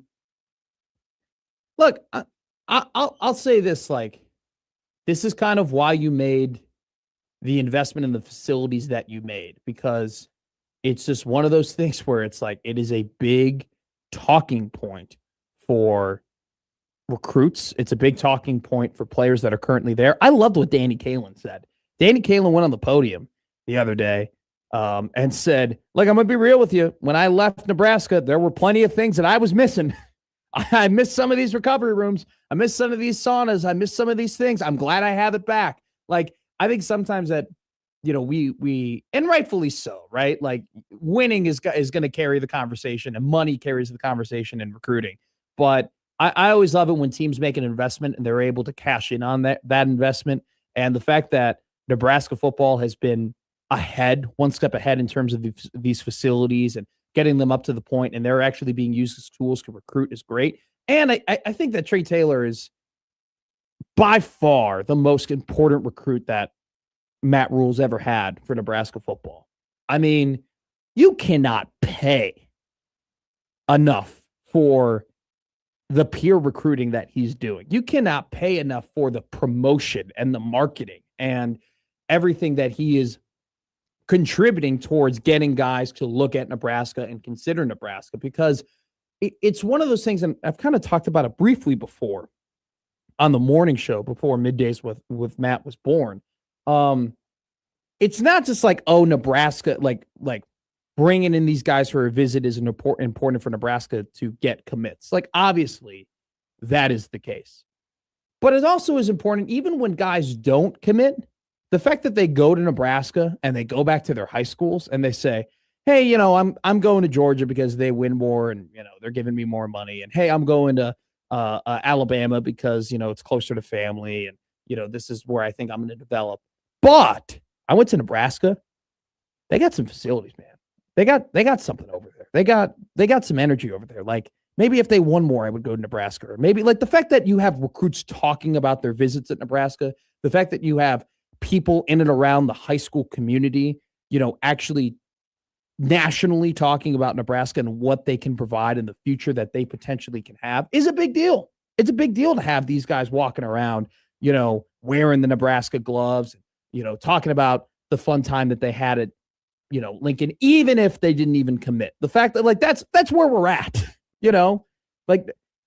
where Matt Rule got this program after the Scott Frost era, he's had to build this thing from the ground up, and it's one of those instances where anything helps. And so just getting these guys in the building and just, even if they don't commit, to have them talk about, their experiences is very, very important. All righty. I believe Fred Hoiberg was talking. Am I incorrect there? You are. He's talking tomorrow because the game is on Sunday. But we're going to bring on from 247 Sports, the man, the myth, the legend, Mr. Brian Christopherson. BC, how are you, my friend? I'm doing well. Yes, Fred is talking tomorrow. Okay. After I was asked that, I was like, I hope he's talking tomorrow. Because I'm not sitting in that room right now. Sure. Sure. I'm sitting at my kitchen table, drinking my Keurig coffee. So nice. You got an island kitchen table? What do you got? What type of kitchen table? Is it a dining room table? Is it a 4-leg table? What are we working with, Christopherson? It's a square table. It's got two chairs on one side, and it's got that bench on the other side that you can slide under to give you a little more space to walk around. But you can pull out if you need to sit in it. Okay. Nothing flashy. Sure. Not showing off, not falling behind, right in that meaty part of the curve, I would say. Would you say that this is a running back by committee type table? Yes, it is. It's this is a table that's like, I'm going to get you 11 carries for 74 yards, and I'll catch 2 passes for 11 yards. I love this. I will fight on one where I'm 2 yards short of the stick to get that first down for you when I have to. That's that table. Brian Christopherson calling in from a table that reminds us very much of Jay Ajayi, the former Miami Dolphin and Philadelphia Eagle. You got a comp.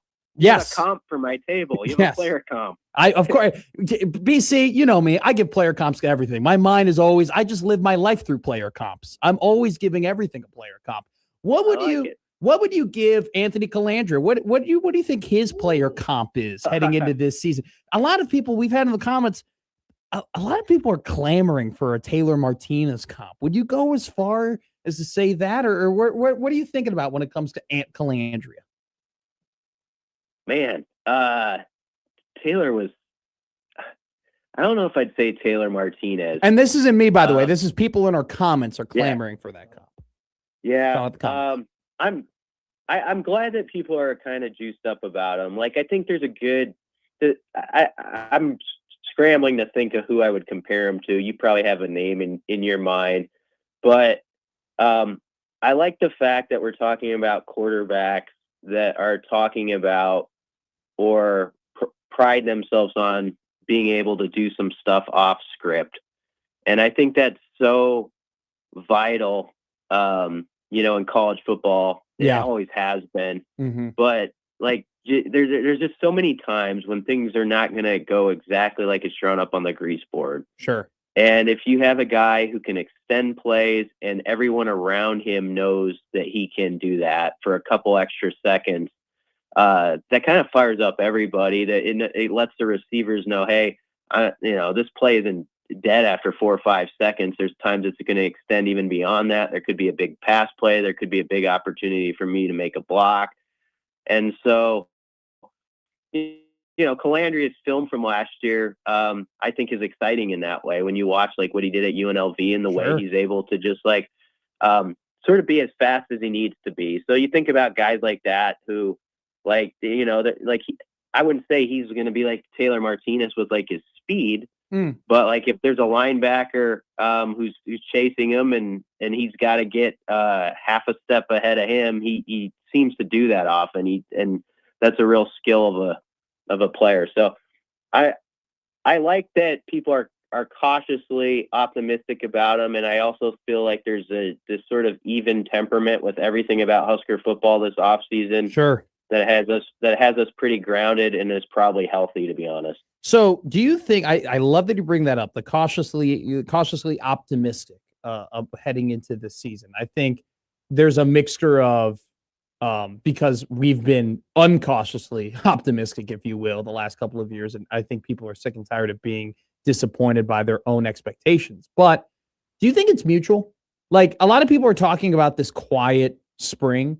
Do you think that, but they talk about it from like the Nebraska football perspective, but do you get the vibe that it's kind of the fans want a quiet spring, and also the program wants a quiet spring too, and we're just kind of playing along with each other at this point?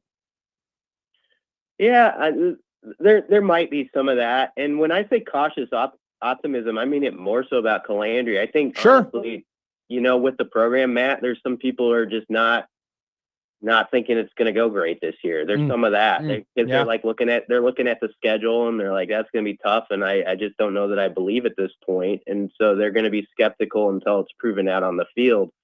And I understand that.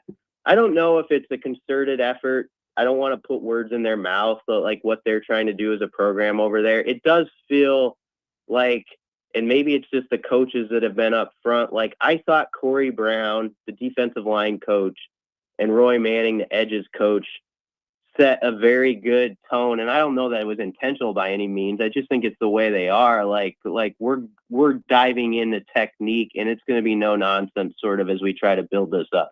So if you listen to the 10 to 15 minutes that they talked, it was very, very football-y without the rah-rah. It was we're going to get into technique and all that stuff, and that's what this spring is about. And I think people kind of dig that because it's and I don't know if the fans and media are playing along with the program with what you're asking or not, but I do think it's a little bit quieter. I think some of it has to do with the fact that, the basketball program has a chance to make some history in March, and there's some juice there, and spring ball got moved up, so it's kind of colliding with that. So I think it's probably a variety of factors that are contributing to it, but also people are just going to, I think right now, take whatever they hear and they'll be like, okay, I'll process that. I can be hopeful about it, but I'm not going to go overboard with anything right now. Yeah, we have this funny joke, the Kool-Aid meter on the show. And I've described where I'm at right now is I have a pitcher and I have my wooden spoon and I've walked to the sink. But I haven't turned the water on and I haven't filled up the pitcher. And it's kind of one of those things where it's like, I don't know if I'm going to fill it up, but at the same time, I don't want to not acknowledge some of the positive things that might be going on in spring and that might be going on heading into the season. Like it's a weird balance in a way, Because I'm gonna be real with you. I know it's been a quiet spring, but if you're listening, I'm liking what I'm hearing about Quasi, and I'm liking what I'm hearing about the offensive line, and I'm not going to stop myself from saying that.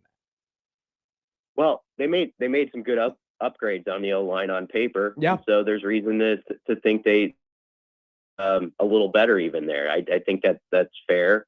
And it does seem like the O-line through 2 weeks has sort of been something you would circle as being a standout item, and definitely Quasi. I think there's been some good things said about Jasir Whittington that are encouraging for the new defensive tackle, and so there's stuff like that.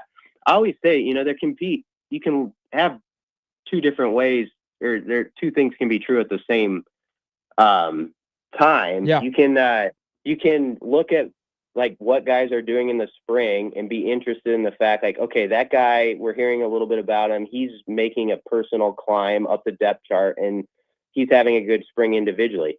You can take that information, process that, and not just automatically call that hype and assume that means that what's being said or written about the person means that people think you're going to go beat Ohio State. You know what I mean? So like there's two levels to this. It's a different phase we're in right now. Right now, we're just trying to figure out who's climbing up the depth chart as we get into the summer, and who might be a newcomer who's ready to contribute and help this team out. And whether that's good enough to win in October and November, we'll see then. But you can still like watch the grind of like who's making a move. That's a storyline still, and we don't have to just discount that stuff.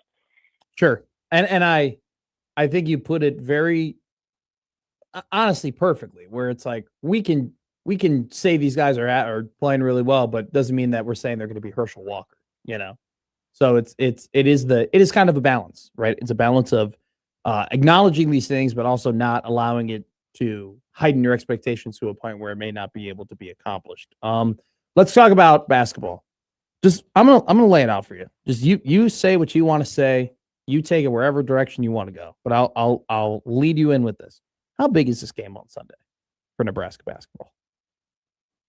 Oh, it's a biggie. I mean, they've worked so hard to position themselves, and I don't think like getting a triple bye in the Big Ten tournament was like the end all be all of this team. But you know, that's like sort of the next step in front of them right now. They could be a 2 seed by Sunday night, you know, for the Big Ten tournament, which would be pretty cool if they win and Michigan beats Michigan State.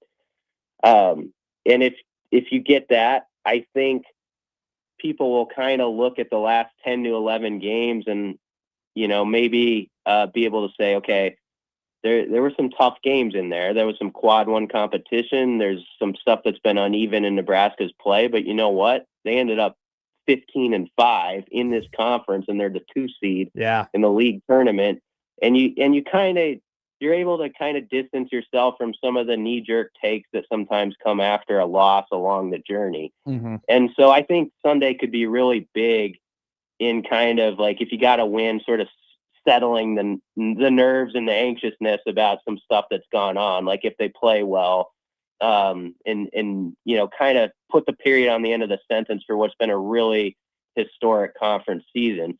And I do think it's a big deal, Matt. Yeah. You know, to get that extra day off and not play till Friday in Chicago. Yeah. Because, and I don't mean it just for the Big Ten tournament. Whatever happens in Chicago, so be it. Like sometimes I honestly think a team, you don't want this to happen on the front end, but like if you get beat the first or second day, you get more time to rest up for the NCAA. I don't always think it's the biggest deal in the world. I agree. But I would rather they not have to play Thursday next week and then end up playing like 3 or 4 days in Chicago before the NCAA tournament. So if they can get that game pushed back to Friday with the triple bye by winning Sunday, I think it's useful for sort of how we're talking about things around here, which sometimes matters, and also just gives them a little more rest. I've always been either lose the first game or win it all. That's how I've always felt about the Big Ten tournament. Either there's some truth to that. Like get out of there as quickly as possible, or go on a hell of a run and like make a memory and cut the nets down, you know, and have fun with it. So let's go ahead. Final question here for you, Brian Christopherson of Huskers 247. This is a tough one for you. You only get to solve one problem heading into the NCAA tournament. I'm going to give you 2 options. You either get to solve Jamarcus Lawrence's struggles, or you get to solve the slow starts for Nebraska basketball in total. What problem do you solve? I would say Lawrence. Okay. I think he is so key when you get to these postseason games of like, we've seen it from him, like, especially in January, you know, you think about like the game at Indiana, and there's times where he could just go off and be an offensive presence himself, where he could go get you 15 points, or like at Illinois in December, they don't win that game without him being clutch. At Michigan, they were in that game in the end because Jamarcus was hot in the first half. People forget that. And I just feel like in the last few weeks, and he had that illness, remember, thrown in there. Yeah, good point. Something's just been a little off with his game, and I always like hate to just like individualize it. It's tough with basketball. There's only 5 on the floor, so you do it more than you do with football. But I do think he would probably say like there's another level to his game that probably hasn't been there the last couple weeks. Mm-hmm. And if he finds it, this team becomes a lot more difficult. Like I feel like both him and Rink have just been a little timid, or like not quite had that confidence meter all the way as high as you want it. And so I'd love to see that Sunday from both those guys. And if you got to win and you saw those guys play really well in it, I think that would do so much for how everybody's sort of feeling going into this. I want one last game where it just all clicks, where it just all comes together, where Rink hits 2 threes and J-Law has 12 points and 5 assists, and Frager has 18 off the bench, and Sam gets a couple of steals, and Price hits 5 3. Like I just want to see it all come together one last time, and then we'll see what happens in the postseason. Yeah, you know, that's what. And then on Sunday, they got to clean up defensive possessions. Sunday. Love that. Like, that was the thing that killed them again. Iowa's going to slow this game down, and okay, they're going to take a shot with less than 5 on the shot clock. You got to get that board. Otherwise, you're playing another 15 to 20 seconds. The game gets fewer possessions even yet. Mm-hmm. So that's going to be such a key that they attack the glass in a way they did not in Iowa City. And that's how Michigan beat Iowa yesterday. They got really physical with them down the stretch. Kuzmar and Merez Johnson to impose their will and ended up closing out the game that way. If you're going to, there's kind of the recipe, right? Brink's got to be physical, and so does Berke. Great analysis as always, Brian Christopherson. Thank you so much for joining us. We will talk to you next week, my friend. All right. Thanks, Matt. See you, BC. Coming up next, let's go ahead and do the car wash. We're going to do a little housekeeping. A lot of things going on locally in and around sports. Softball's happening. Baseball's happening. Conference tournaments are happening. Women's conference tournaments are happening. Men's conference tournaments are happening. We're going to give you the whole breakdown of what's going on and what to keep an eye out for here on this fun weekend of sports. The odd news, by the way, coming up at 11:45 as well here on Middays with Matt. Middays with Matt on 1620 The Zone.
Now back to Middays with Matt on 1620 The Zone.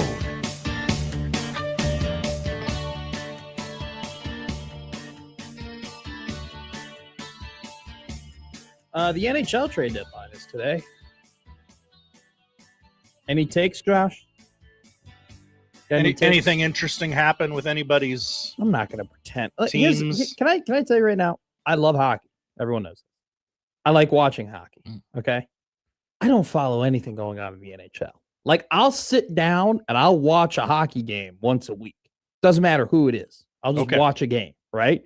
And I have no problem with that. I love it. I love getting mad because I just get mad when I watch hockey. I'm like, why didn't you dump the puck in? Why didn't you reverse the puck there? Why didn't you break it out? Clear the puck. Why are you throwing it right to the defenseman? Right? I love being, the jokes of like you calling an NFL player trash when you never made it out of JV football. Like I don't really maybe indulge in much as I do in hockey. Hockey, I think everybody's bad at the game until they score. And I love that. But in terms of like the NHL, this is the problem hockey has. A lot of people like hockey, and a lot of people will go ahead and watch hockey and be like, oh my God, this is sick, bro. I got to watch more hockey, but nobody gives a damn about the NHL. So, hey, Kenneth, if you're in the YouTube chat, tell me if anything interesting happens. I was thinking about that earlier. I watched a couple Kraken games last week, and I've been like, I can't sit down and watch like Islanders, Kings. I can't watch two teams that I don't care about play hockey. Let me tell you something right now. That is the difference between everybody else and the NFL. I will gladly sit down and watch the Arizona Cardinals play the Miami Dolphins. I have virtually any two MLB teams. I can watch it. It does not matter for me. Like I could have no personal rooting interest. I could even have no bets on the game, right? And I will watch an NFL game. No problem. And I will be invested in it and I will be interested in it. And then I will have takes on it. I can't really do that with any other sport. Seriously. Like maybe basketball. I think basketball is the only other one where I could watch like the Lakers play or I could watch the Celtics play or like tonight, the Celtics are going to play the Mavericks. Jason Tatum is supposed to be coming back. I'm going to sit down and I'm going to watch at least a quarter of that game. Right? I can watch like individual players very easily in basketball. Anthony Edwards is playing and he happens to be on national TV. I will sit down and watch it. But like, it's really only the NFL where it does not matter who the teams are playing. It's appointment television. That's the thing about the NHL. It's just like people will sit down and watch hockey and be like, wow, why don't I watch enough hockey? And then they won't watch more hockey. I don't really care about what's happening in the league. But the trade deadline is today, and if any big trades happen, I'll have some sort of half-assed take. We're an honesty show here. We're just brutally honest. I'll have something to say because I always have something to say. Cena goes, hope you didn't like Nick Foligno, Matt. You know what? Nick Foligno was the captain of the Chicago Blackhawks, for anyone who doesn't know. Great guy, really good captain, good transition captain from Jonathan Toews over into what will now be Connor Bedard. He was old and not good. Sorry. Old man Foligno was my nickname for him. That was something I often called him. Because he got traded for future considerations. That's just the nicest way of saying we're giving you to Minnesota because that's where you want to be. That's where his brother plays. And you know what? Good for the Blackhawks doing him a solid. The Blackhawks have a lot of reconciliation to make with the NHL. Right, Matt. They got a long road to go before people. Some might say it was the least they could do. Yes. There's a lot of penance to be paid. If you know, when it comes to the Chicago Blackhawks. So, there you go. The NHL trade deadline is today. I don't care, and that's one of those things. I told you when the U.S. won the gold medal, it was great for hockey. Great for hockey, right? Everyone knows who Jack Hughes is now, right? Connor Hellebuck was the talk of the town for a couple of weeks. Dude, he's going to get the Medal of Honor. Crazy. It did not do anything for the NHL. Like, you're not tuning into more Detroit Red Wings games because, USA won the gold medal. Presidential Medal of Freedom, I believe. I'm sorry. I get my medals confused. He's got the one that matters. Gold. Bang. Good job. Can we see? I feel like we need a bang button. We have a bang. No. Not this bang button, right? I'm talking about one that I could just hit on the side. Oh, okay, like an easy button from yes, Staples. like, You're too young to remember that. Oh, of course I know the easy button. That was easy. Come on. I'm young. I'm not carbon dated. All right. What are we doing here? I just want it on the side where I go bang. Did you hear about the afternoon show? Now they do double bangs. What a bunch of unoriginal pieces of crap unsportsmanlike conduct is. That's what people have been saying about for that years. show for years. The scrolls are right. I'm kidding. We love them over there. What a great zag it would be if we just were like, we love the scrolls here at Middays with Matt. What if we became the voice of the message board? Yeah. It is a FOIA Friday, by the way. I have to find what have you FOIA'd this week? I have to find one. FOIA Friday, the most half-assed segment in all of sports radio. Yeah, I don't see that one getting very far. Dog of the Day's made it this far. Which, by the way, I took a dog of the day for a favorite to win by more points, and the favorite just lost straight up. So let's talk some local sports here. Gonna be a fun weekend of softball. I'm really excited, actually. I'm being serious, by the way. I'm not being facetious whatsoever. Omaha softball is 14-4. One of the best mid-major programs in the entire country. Played one of the top just programs in the entire country in Arkansas last weekend, played them twice. They lost the second game by 2 runs. Mike Hurd has a veteran roster. He's a hell of a softball coach.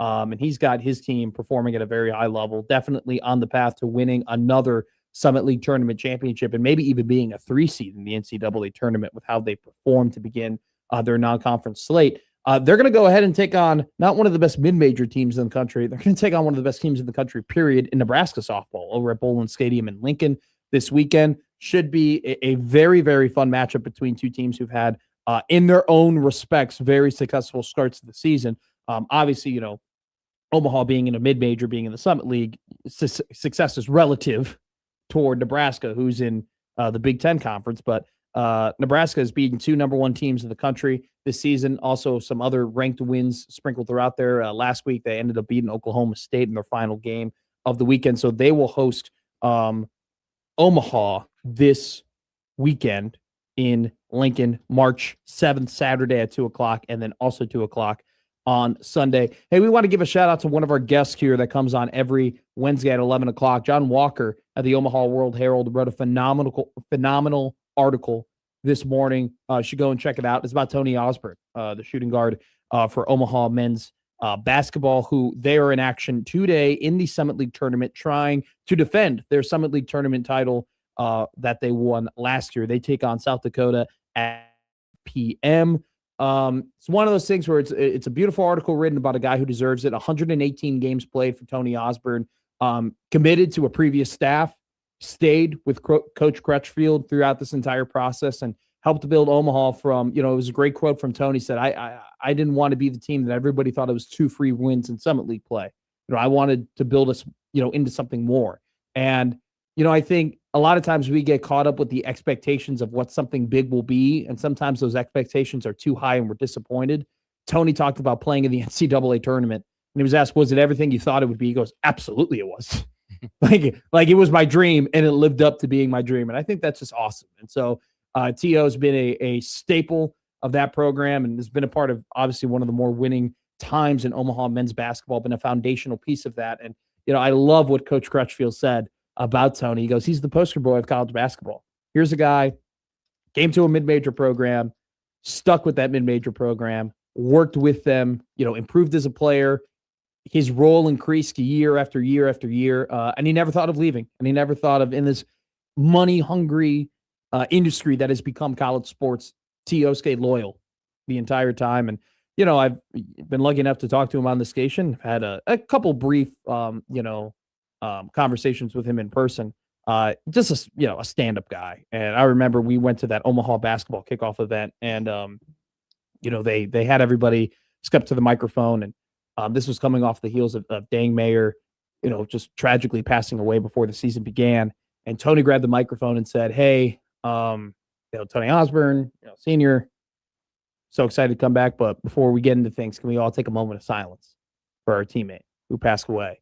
And it was just such a humbling moment and such a mature moment from the captain of that basketball team to make sure that they remember the memory of their teammate who so tragically passed away before the season began. So I'm just super impressed with not only, I mean, he's an electric basketball player to watch. I don't know if you've seen people who've seen T.O. play in person, Tony Osborne play in person. You know, he's loud, he's energetic, he's talking to Coach Crutch on the sidelines. You know, they're communicating with each other. Sometimes he's kind of yelling a little bit. He's trying to get his guys into it. It was always fun watching Tony play in person. And tonight may very well be his final game that he plays in a Maverick uniform, an Omaha basketball legend. So congratulations to Tony. Hopefully it ends in a back-to-back Summit League tournament championship and back-to-back appearances in the NCAA tournament, which would be massive, not only for the Omaha basketball program, but that school in general as well. We talked about it yesterday, just the impact, the economic impact making an NCAA tournament can have for a school. We also have some more tournament action this weekend with Creighton women's basketball. Coach Flannery's team, 3 wins in a row. That young team, not so young anymore. Creighton women's basketball is going to be legit, guys. I mean, this is going to be a team that is going to be built from the ground up, kind of the old-fashioned way with a lot of young high school recruits. So excited to see what the future holds for Coach Flannery. Awesome guy that we were so fortunate to meet over at the Hope Lodge a little bit ago. So that's kind of a quick little car wash for you. Obviously, we got Nebraska men's basketball too on Sunday. No Creighton men's basketball. They're like the only team in the Big East not playing this weekend. Get that extra rest heading in to Madison Square Garden, hoping for a DePaul loss to Butler over the weekend too, which would give Creighton the 5 seed heading to the Big East tournament. Coming up next, get your lunches ready. Get that microwave, get it up and moving. Get Minner up and moving. Get the microwave up and moving, right? Make sure you pull it out before the beep, though. Don't want to bother people. Don't be that guy. Don't let the microwave beep. We're going to let Josh Hudson beep here on Middays with Matt coming up next. Middays with Matt on 1620 The Zone.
And now we've reached the point in the show where Josh Odson reads the peculiar, the bizarre, the comical, the odd news with Odd Son. Odd news, Odd Son. See what we did there? The odd news with Odson. Alrighty, Josh Odson, what are we working with today on this Friday edition of Odd News? Well, it's the big show. This is the big show right here. It's the big bad show tonight. Sorry. You just can't say well and then you not. I have to, it's like a glitch in my matrix. Captain Insano shows no mercy. Good point. We go to Davenport, Iowa. Wow, home of Seth Rollins. Maybe he knows these two. Oh, maybe he does. Oh, they're two people. Okay. What was this couple doing inappropriately? They should not have been doing inappropriately. Well, they're now facing many firearms charges. Oh, God. Okay. After 38 guns were found in their house. That is too many. Mm-hmm.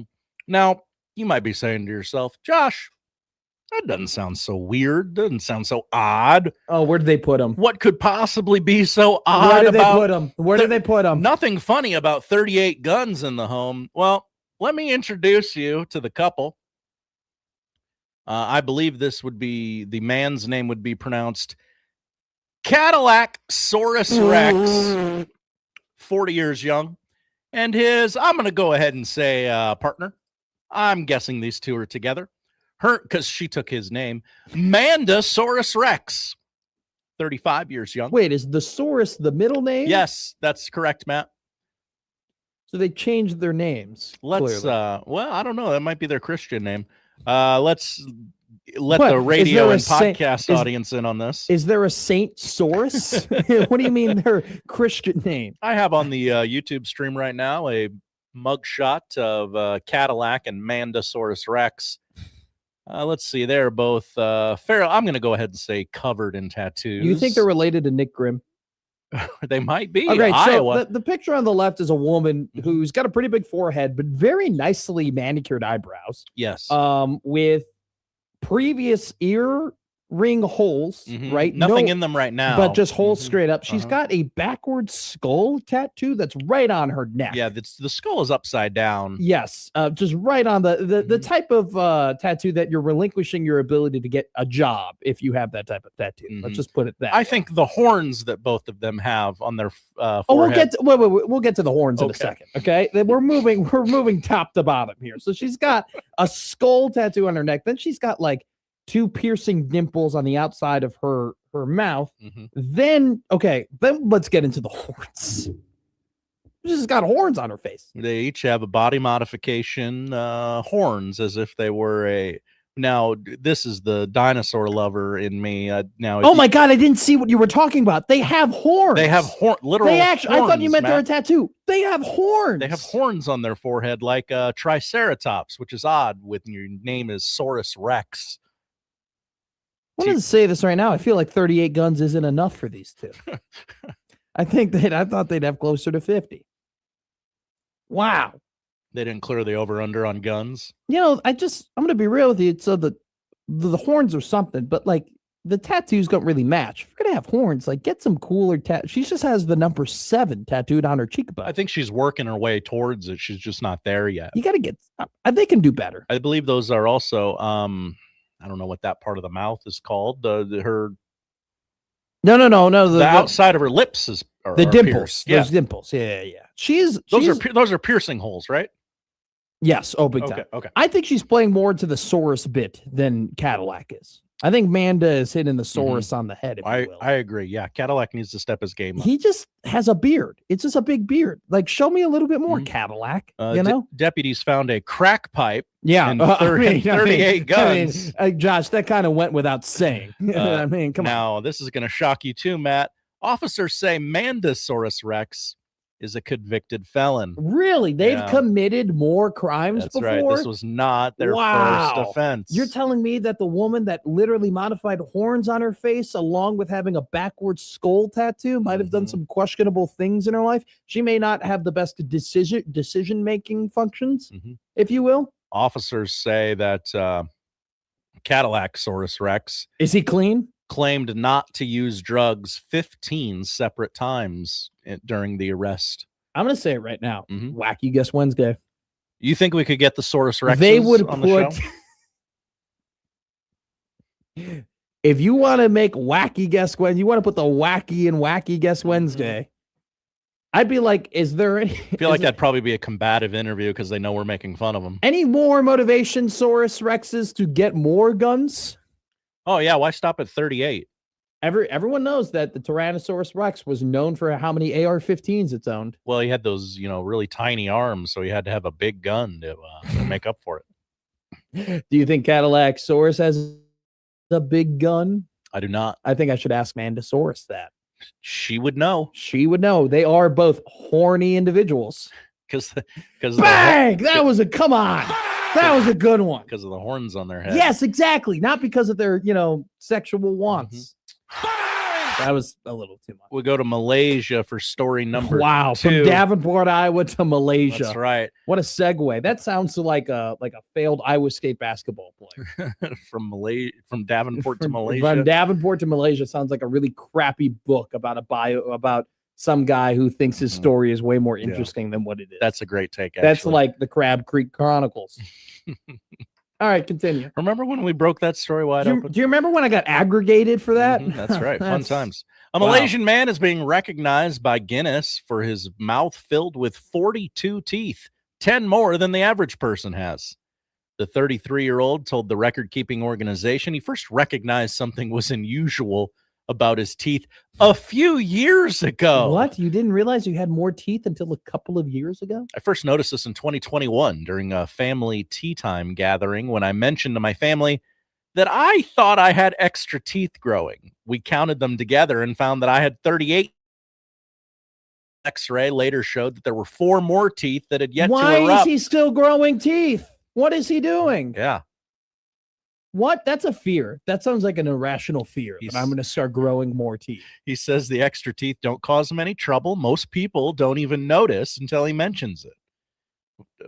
Yeah, of course not. I have wisdom teeth, by the way. Uh-huh. I haven't gotten them out. I feel like I should have gotten them out. I don't know. I don't know if do I really need to get them out? They're not bothering me anymore.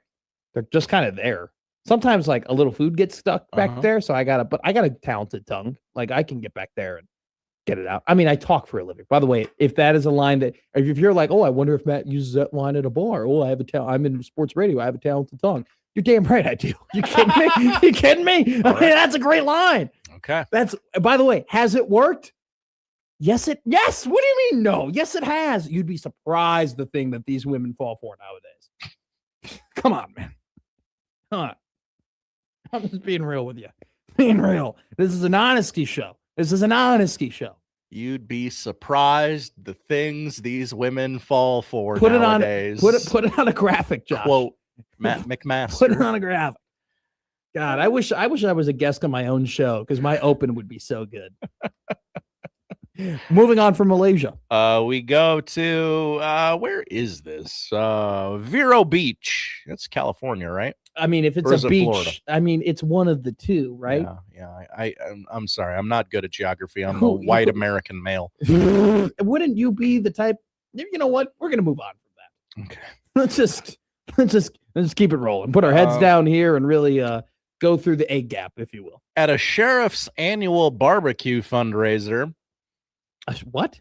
Sheriff's annual barbecue fundraiser. That's the setting for this story. That's a thing? Apparently. I don't know. I've never maybe my disconnect here. I never had a sheriff in my life. Poll question. Have you ever had a sheriff in your life? Here's the thing. You do have a sheriff, Matt. But like not important enough for me to know their name. Right. You know, or like go to his barbecue fundraiser. Mm-hmm. It raised $63,000 for a Florida charity. There we go. Okay. Attendees were offered tours of the jail. They enjoyed SWAT and K-9 demonstrations during the 32nd annual affair, Matt. Food choices included $2 hot dogs and $7 dinner plates. All right, I'm waiting. Where does this go bad? A male inmate snuck off from a work assignment at the barbecue to the porta potty to engage in sexual intercourse with a woman who recently called the lockup home. They found love in that porta potty, Matt. So wait, his wife went to the barbecue? Oh, I don't know that these two are married. Oh, wow. Just a hook up at the barbecue situation. Wait, and they were both. She hooked up with an inmate at the barbecue? That's right, Matt. Bob Costas says that's pretty badass. Hartley Sanchez, 35 years young, was smitten with, where's the guy's name here? Wait. This was a female inmate. A male inmate snuck off from a work assignment to have sex with a woman who recently called the lockup home. So I'm guessing this was not preordained. They were catching up with each other. When jailers later questioned him about his trip to the porta potty, Sanchez spontaneously, openly, and freely stated that he had sex with a female. I would too. You're damn right. You're damn right I had sex. Yes, sir. You're damn right I did. What are you going to do about it? Exactly. Give me more time. However, I was enjoying a meal, a succulent Chinese meal. He would not say who the other person was. Yeah, no. Hey, the woman's name was Elizabeth Greer. The man's name was Hartley Sanchez. Let me tell you something about Hardley. A man doesn't kiss and tell. I respect it. That's right. Now, what has Hardley done to get into the jail? Do we know? Has he? I hope it's not bad. If I'm giving this guy some props, that's a good question. Placat asked, "I wonder if he used his tongue talents." I'm telling you right now, the talent on that tongue has to be off the charts. If you're an inmate and you're the one who brought up the sex story on the Odd News. You brought this. You brought this just like you brought 5 Playboy models onto This Week in Women's History. I didn't know that. I think that's a worse thing that you subconsciously picked 5 Playboy models. Okay. The woman was freed from custody about 2 months ago, serving time for credit card theft. Oh, so they had known each other. Right. This was an old flame. Okay. That makes it a little less impressive. For his dalliance, Sanchez was charged with, and I don't think this is fair. This is not fair. I think he can fight this. He was charged with prisoner escape. No, don't hate the player. A second-degree felony punishable by up to 15 years in prison. I don't think he was trying to escape. I don't think he was either. I think he made his Your Honor. I was going to come back. I was going to return to the jail. Yeah. All right. I just needed to wet the willy. I was on a 15-minute break. That's allowed, right? You know what? I think we should be this guy's lawyers. I think, yeah. Your Honor, don't hate the player, hate the game. I rest my case. Can we bring Mona Lisa Vito to the stand? Wow, Bob Costas really is in our chat. He is, Bob. What do you think about pause attraction, Bob? Why are you asking Bob about positive? What is this? My cousin Vinny? There you go. See, Mona Lisa Vito. I'm throwing out all these. I'm throwing out all these movie quotes at you, and you don't even know what to do anymore. Bob and weave, Tom. I'm sorry. That's another one. I'm just really rooting for Harley. Like I don't. Are you worried about him? No question. Are you worried about Harley? I think he. I think the man's trying to get him here. I don't like this. Husker Alex writes in. He came back. Or on a back. All right, coming up next, we are going to go. Come on. Literally. Boy, you like walking right up to that line, don't you? Bob Costas writes in, it's not Harley's fault. It's not. It's not. And it's not your fault either for enjoying all of our jokes because they're funny. And coming up next, we're going to get less funny. Oh, no. I don't know. What's so funny about Kyler Murray going to the Minnesota Vikings? I mean, remember that time he played video games and it cost him his entire career? They put it in his contract. Yeah. They go, hey, you got to have 4 hours uninterrupted studying. Can you imagine getting paid millions and millions of dollars and having to sign a thing that says you're going to prepare for your job? Mm-hmm. Craziness. You refused to sign that clause when we offered it to you? Because I do my work. Sometimes. All right, coming up next here on 1620 The Zone, we talk about quarterbacks in the NFL on Middays with Matt.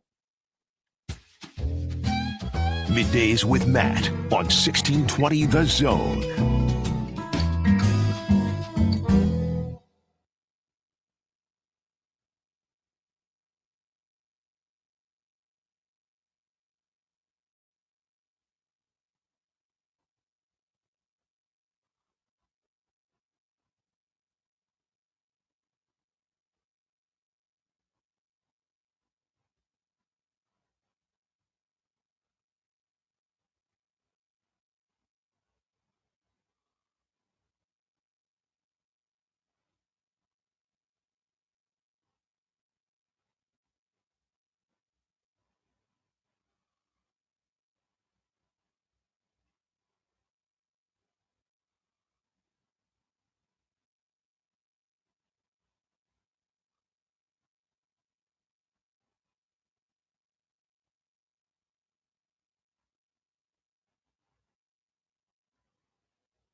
Now, back to Middays with Matt on 1620 The Zone. You know, we told people, and I got made fun of, that it would be a great show.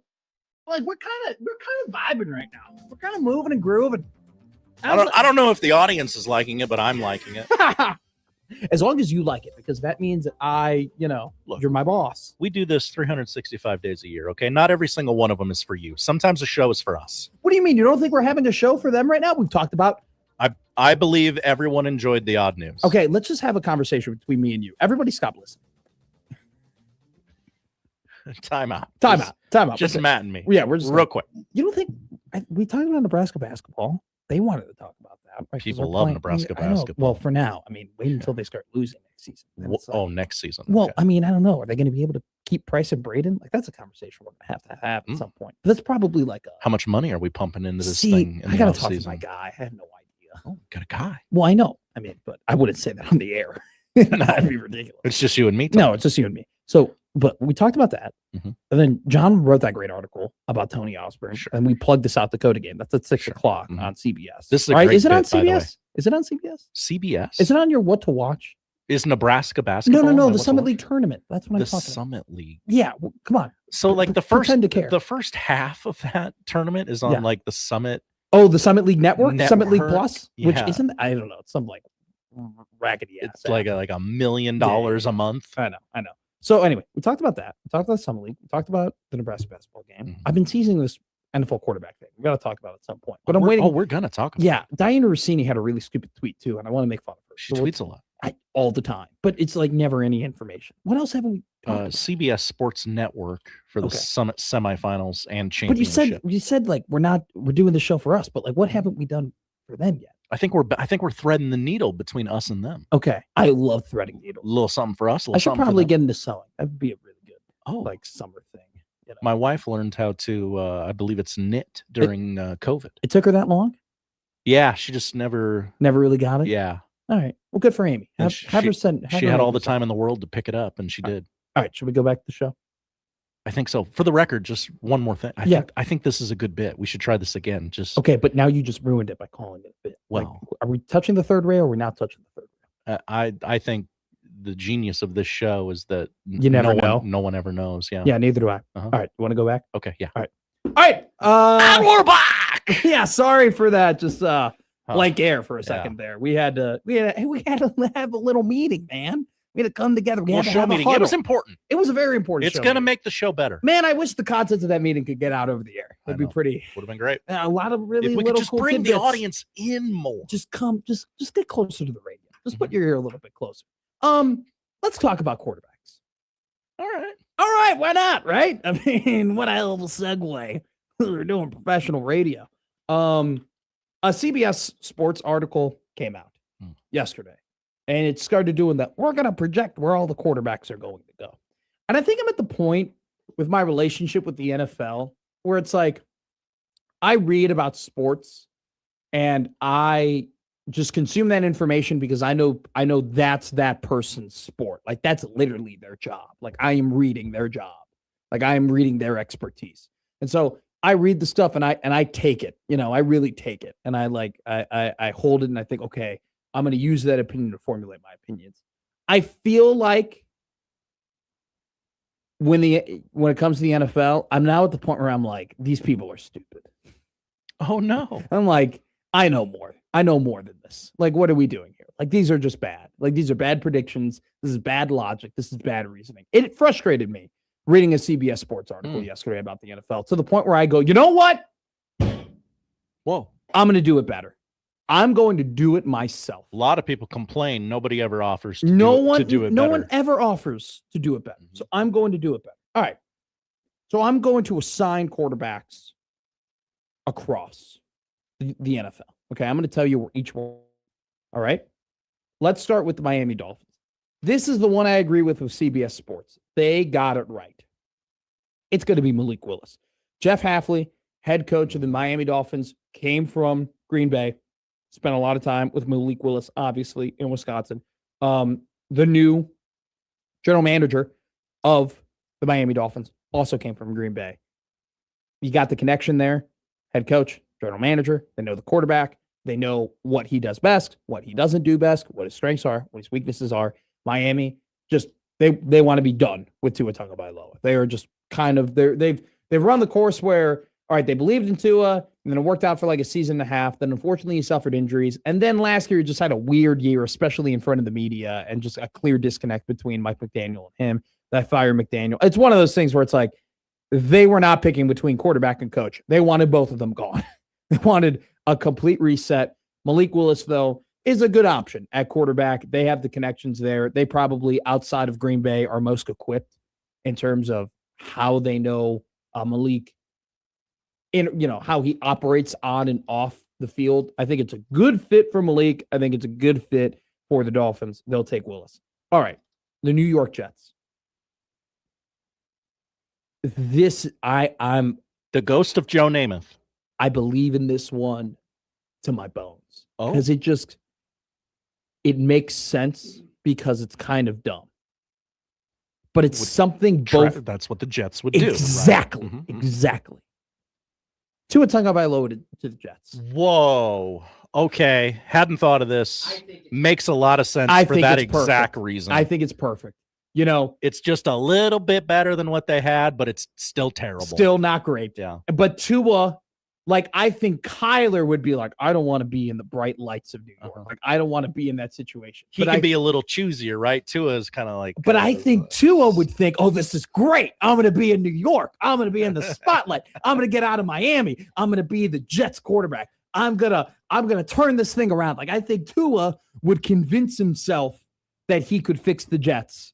And I think the Jets would convince themselves that they should pay Tua Tagovailoa a lot of money. Well, they probably won't have to because he'll get cut and then he'll get paid. So they actually won't have to pay him a lot of money. I think it would work. I think it would work perfect. I think it's a perfect marriage. I think it's perfect. I think it won't go anywhere. It won't lead to wins, but it's flashy, Mm-hmm. Tua gets to say he's in New York. He gets all the media, the spotlight, the microphone. Everyone involved in the organization can go, see, we are trying. We're trying. Hey, he's a former first-round pick. Mm-hmm. Remember tank for Tua? Remember that? Everybody was telling us the tank for Tua. Here we go. We got Tua. The Jets just I feel like operate from how is the jersey sales going to be at the beginning of the year? And Tagovailoa looks really good on white and green. Better maybe than white and teal. So I think Tua Tagovailoa goes to the Jets because, kind of be stupid. All right. Arizona Cardinals.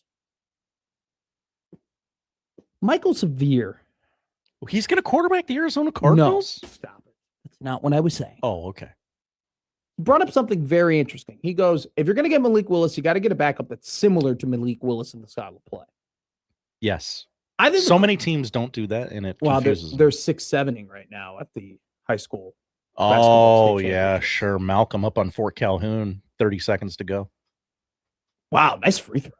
That was pretty good form. That was great form. Nothing but net.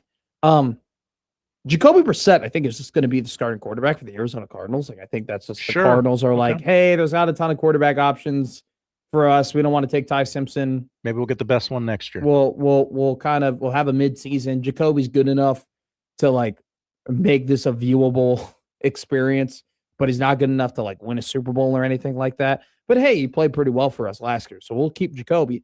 But it seems like the Cardinals are kind of interested in trading in the quarterback market and maybe taking a flyer on somebody who can pop more so than maybe other teams think. So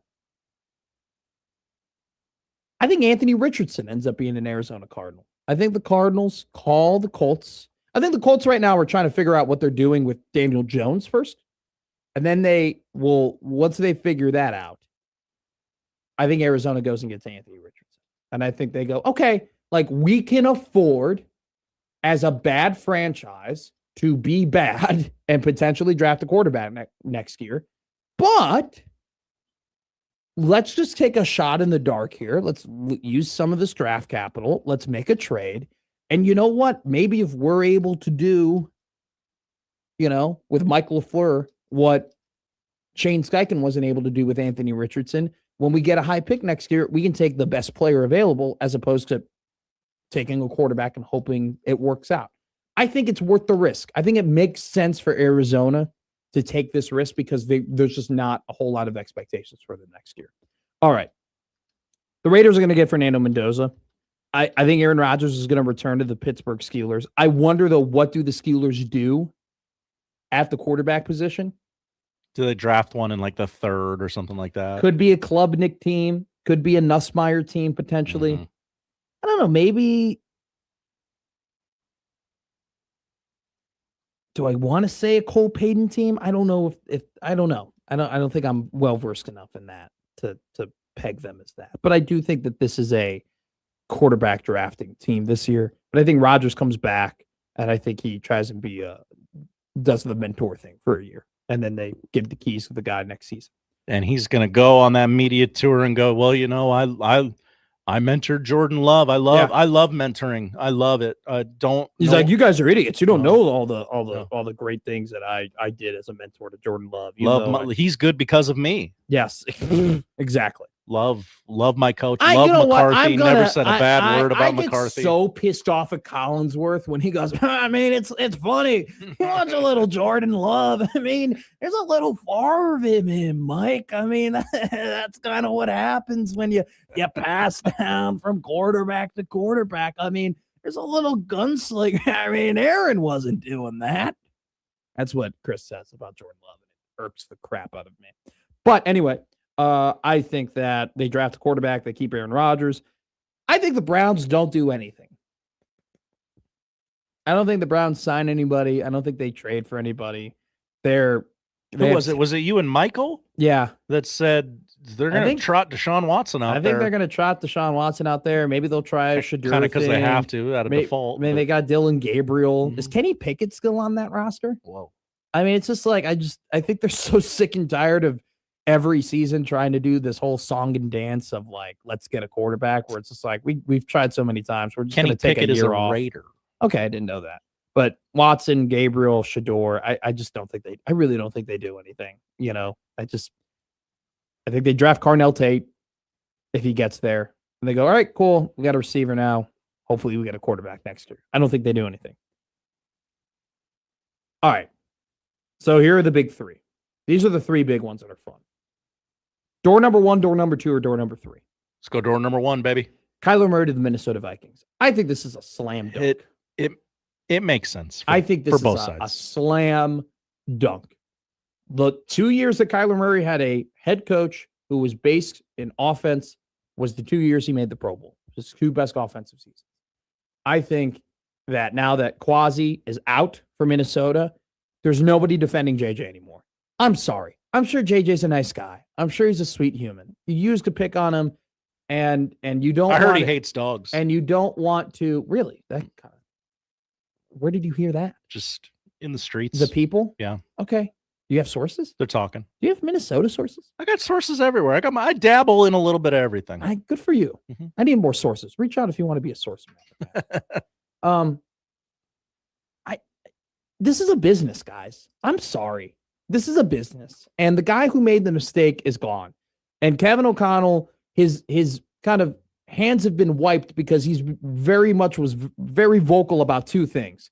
He wanted Drake May and he wanted to keep Sam Darnold. Like the 2 decisions that did not come to fruition in Minnesota that Kevin O'Connell wanted to make would have been the best decisions. And they weren't able to make them. New England was not moving off of Drake May, and they didn't agree with him when it came to Sam Darnold. They thought that, hey, we need to move on immediately, and we need to give JJ the reps. Well, here's the thing: JJ in his 2 seasons have proven 2 things. Number 1, and most importantly, he can't stay healthy. The guy cannot stay healthy. He's an orchid. He is. He just wilts. That's a great word for it. I've never heard anyone describe it that way, though. He is the orchid. I mean, anytime he gets hit, he runs and he gets hurt. He's proven in 2 seasons that even in preseason, he can't stay healthy. And when he is healthy, he's bad. He's not good. He'll have these spurts of greatness. I'm sorry. The spurts of greatness is not nearly enough to convince me that he can be the long-term option for an NFL franchise, and certainly not an elite franchise quarterback. I think that Kevin O'Connell's already proven once that he can take a talented quarterback that wasn't given the best situation to succeed and turn them into a quarterback that can be as effective as we imagine them to be. Minnesota, despite their shortcomings last season, still has a really good setup for any quarterback.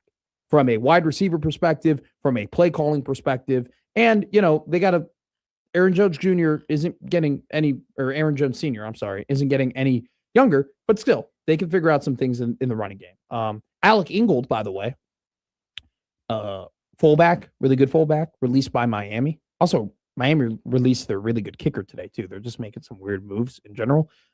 Could be a spot if Minnesota can make if Minnesota can make some cap space. I think Alec Ingold could fit in pretty well at Minnesota just because they lost CJ Ham, the 10-year veteran for the Vikings, retired after this season. So that could be something for him. But Kyler Murray to Minnesota, book it. I think it's easy. Move on from JJ. It's failed. You fired the guy who drafted him in part because it failed. Move on. It's a business.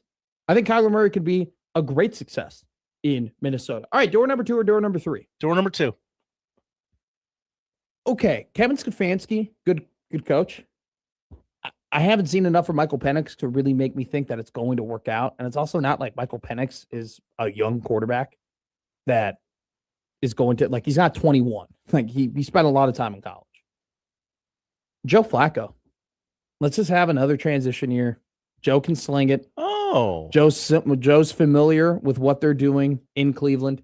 I think Joe can go there and keep Atlanta somewhat competitive for another season. Continue this kind of weird Iron Man streak that he's had.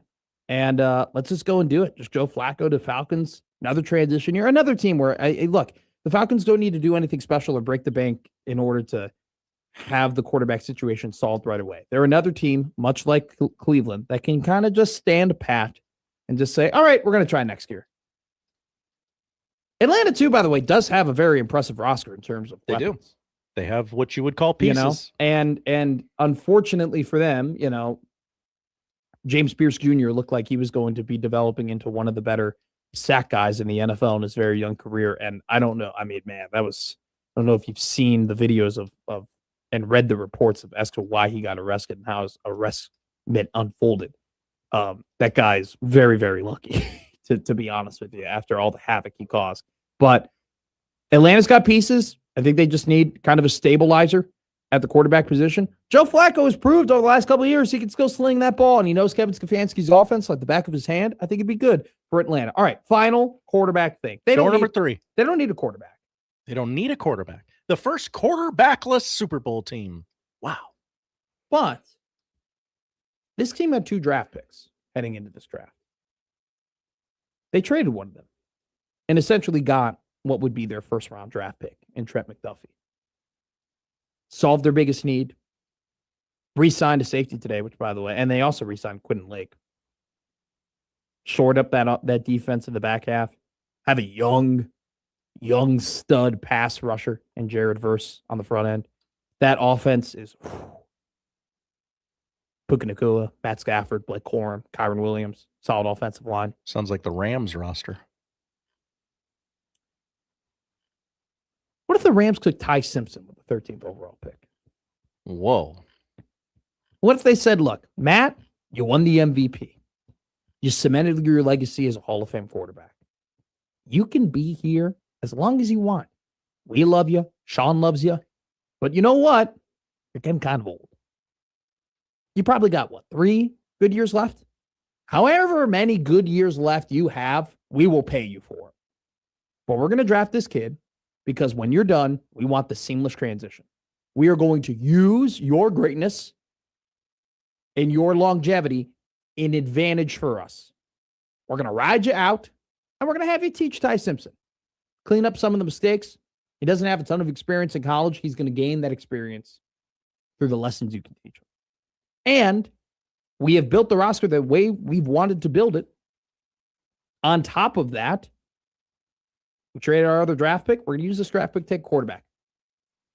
If I'm Matthew Stafford, I don't care. Well, I'm in a great situation in LA. Mm-hmm. My family loves it here. I love it here. I won an MVP here. I got all the weapons I can dream of. I got an incredible coordinator / coach that has completely revolutionized how we play offense in the NFL. I mean, with Sean McVay and the concepts that he's introduced to the league has been stolen time and time and time again. Go ahead. Draft Ty Simpson. I don't think it'd be a bad idea at all. The one little bit of pushback I'll give on that is that I saw a report yesterday that when Stafford's done, McVay's done, which he says every year, so grain of salt. But it seems like they might just rock this until the wheels fall off in LA. McVay has been and leave that team cratered on the way out. McVay is going to do everybody's dream, though, probably, and like retire at 45 and have an incredibly successful career. Maybe I'll make a TV appearance every once in a while. He would be great on TV. He would be phenomenal. You know, we talked about like we don't have enough color analysts who are coaches. He would be on the top of my list. What they're doing here, we did this with Matt a lot, where we would take 4 wide receivers and then we'd flip the formation. Flip Saunders after Flip Saunders. You know, I remember back in 1972 when the Toledo Mudhens took on the Dayton Flyers. They used this thing, they called it the annexation of Puerto Rico. It was a play. We used it in the NFC Championship game in 2021. That's not a bad See, a McVay is a little bit similar, but kind of higher than a Gruden. Let me tell you what, man. That's a Gruden right there. Yeah, Andrew Luck, man. God made Andrew Luck perfect, man. A McVay is a little up here, you know? I hear the difference. Thank you. We should talk to Frank Caliendo about it. We're going to talk to Austin Jacobson, though, more importantly, at 1 o'clock.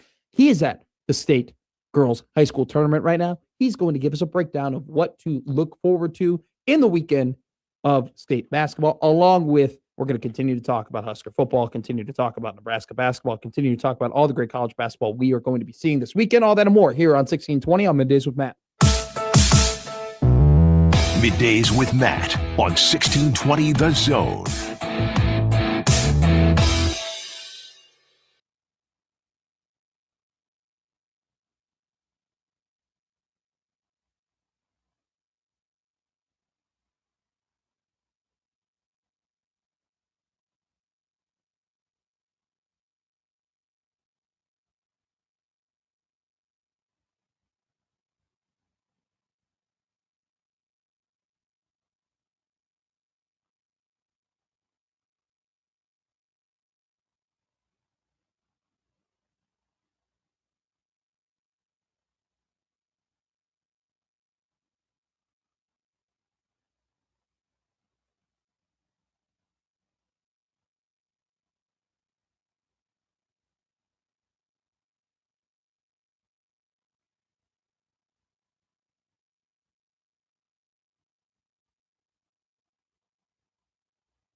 Now back to Middays with Matt on 1620 The Zone.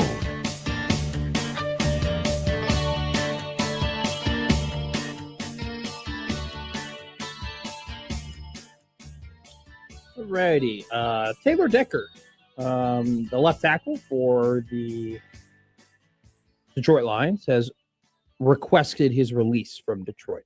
Whoa. So he probably will be released. T's and P's, Chance. So Taylor Decker going to be a left tackle on the market. Shams Charania, I'm sorry, Shams, has tweeted. Tweet.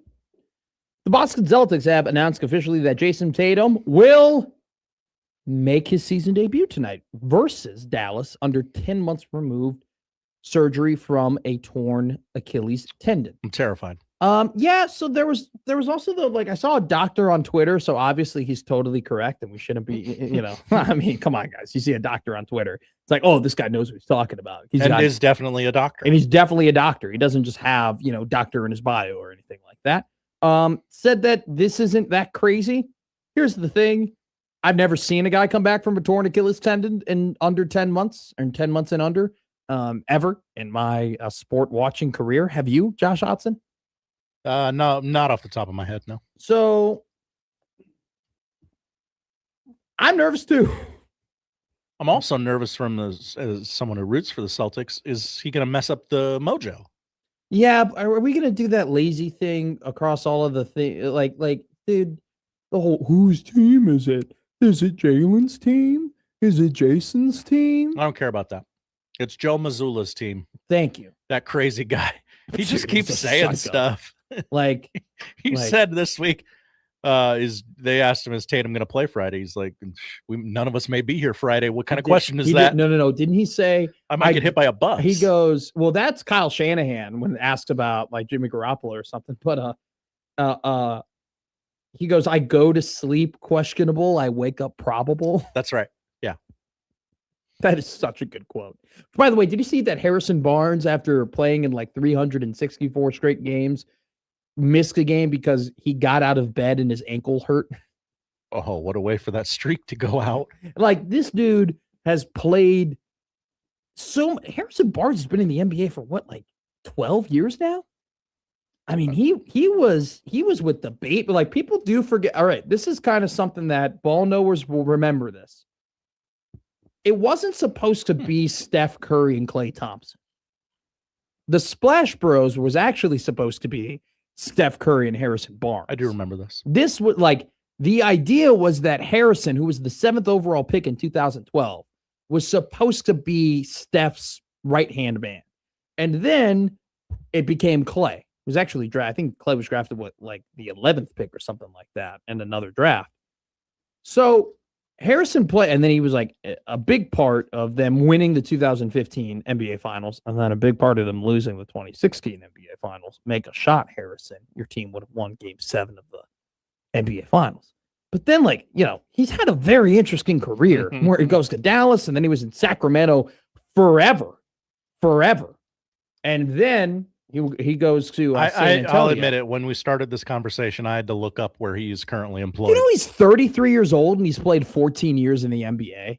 What a young man. Which, by the way, holy money. Harrison Barnes. You look up Harrison Barnes' career earnings. All right. It's ridiculous how much he's made at the NBA level. I don't know, man. I don't think any middle-aged people. $231 million, dude. Talk about a bag man. That doesn't count like, I own a chain of Jimmy John's in the greater Sacramento area. What chain restaurant would Harrison Barnes own a lot of? Chipotle's. Yes. You know what? I wouldn't be shocked if he owned like a bunch of Jack in the Boxes or something weird like that. Mm-hmm. Or it's like, I brought Jack in the Box to San Antonio. Dude. He's a Spur now. I don't know if we actually got to that point. Oh yeah, he's a Spur. He's played 82 games in the last 3 seasons, or 4 seasons, I think. It all came to a head because he rolled out of bed the wrong way. Which, you know what? If you're 33 years old and you've been playing NBA basketball for 14 years, I believe you. I don't think this was a DeAndre Ayton couldn't get to the arena because his driveway had ice on it. He's not Daryl Petersoning this. No, I actually think that he just rolled out of bed the wrong way. Heck, I rolled out of bed the wrong way the other day, and my back was messed up for 2 days. Mm-hmm. We've all been there. I'm getting there a little. When I was a child, I was in like junior high. Sammy Sosa sneezed and had to like miss a game. Yeah, and I made fun of that for years until I sneezed the wrong way at the age of 39 and went, I get it. Totally get it now. Sorry, apologies to the Sosa Did estate. a needle accidentally inject you after you sneezed too? No, but I did become 3 shades paler than I was the previous day. I thought you were going to say, yeah, and then a cork just ended up in my bat after I sneezed. It just, I don't know, guys. I don't know how I got here. I would never. I know. Cops doesn't start till 4. Come on, I'm dropping these movie quotes all over you right now. I'm shaking and jiving. So yeah, by the way, what I don't even know where we even were. How did we even get to? Oh, basketball. Sorry. Jason Tatum will be back. Cool. I'll watch a quarter of that tonight. Everybody's favorite Italian quarterback, by the way, is back in the NFL, Tommy DeVito. Where did Tommy DeVito? Cutlets. By the way, people forget this. Where did Tommy DeVito go to college? Josh Otson, don't look it up. Did he go to the same school as Tony Romo? Oh my God. No, but that would be on par. Somebody went to that school too, and they have like 2 NFL quarterbacks. I'm like, how's that school have 2 NFL quarterbacks? My not only 2 NFL quarterbacks, that school was the home of Sean Payton as well. Sean Payton went to Eastern Illinois. Is that what I'm thinking of? No. Tony Romo went to EIU. Jimmy Garoppolo went to EIU. That's it. Sean Payton went to EIU. Whoa. Also, the head coach of Notre Dame College Prep Football was the guy before the guy. You never want to be the guy before the guy. Dan DeFranza, Double D. Great name. Quarterback for Eastern Illinois University, led Notre Dame College Prep to their first ever high school state championship. Current head coach of NDCP. What's up, Coach Dan? The guy, by the way. Double D. All right. I did not know that is where Tommy DeVito went to school. No, he didn't. He did not go there. He went to Illinois. I didn't know that. Tommy DeVito played at Memorial Stadium. No clue. He was some time at Syracuse before so Tommy DeVito threw 20 of 22. Do you remember this? For 179 yards against Nebraska? Not a clue. Yeah, he played pretty well against UNL. I'll bet, but to be honest, I'll bet everyone else who works here knows that. It's a me thing. I don't know. Because you know what? That game, it wasn't about Tommy DeVito. That game was about 2 things. Devon Witherspoon, who's now one of the best cornerbacks in Seattle, shut down Trey Palmer. Clamped him. He was not down there somewhere. Dude, clamped Trey. Devon was... And you had Sidney Brown on that team. And you also had Chase. There was a lot of NFL players on that 2022 Illinois team. Tommy DeVito was on that Illinois team. Chase Brown, the running back for Cincinnati, was on that Illinois team. His brother, Sidney Brown, he was on that Illinois team. He got drafted by the Eagles. Jertavius Martin was the other safety. He got drafted in the NFL. Johnny Newton, he got drafted by the Tampa Bay Buccaneers a couple years later. Keith Randolph, he made an NFL roster. He was the defensive lineman right next to Johnny Newton. Then you had I think that was the extent of the NFL talent that they had on that team. Now, that 2022 game, that was the Casey Thompson elbow game. That was the game where Casey overthrew. So Trey ran an out route for a first down. And if Casey throws that ball correctly and they get the first down, they're at like the 5-yard line and about to like take the lead against Illinois, they probably run that ball into the end zone. But Casey misses that pass. And so they have to throw the ball again in order to get the first down. And what happens on the next play? Casey steps up in the pocket. He throws the ball, and an Illinois defender's head hits Casey's elbow while he's throwing. So then that knocks Casey out for I think all the way up until the, if I'm not mistaken, did he get knocked down until like the Iowa game, or did he come back the game before? Let me look this up. I think he came back on the Iowa game. But anyway, so Casey gets knocked out, and then you have this whole Chubba Purdy thing, and Logan Smothers. I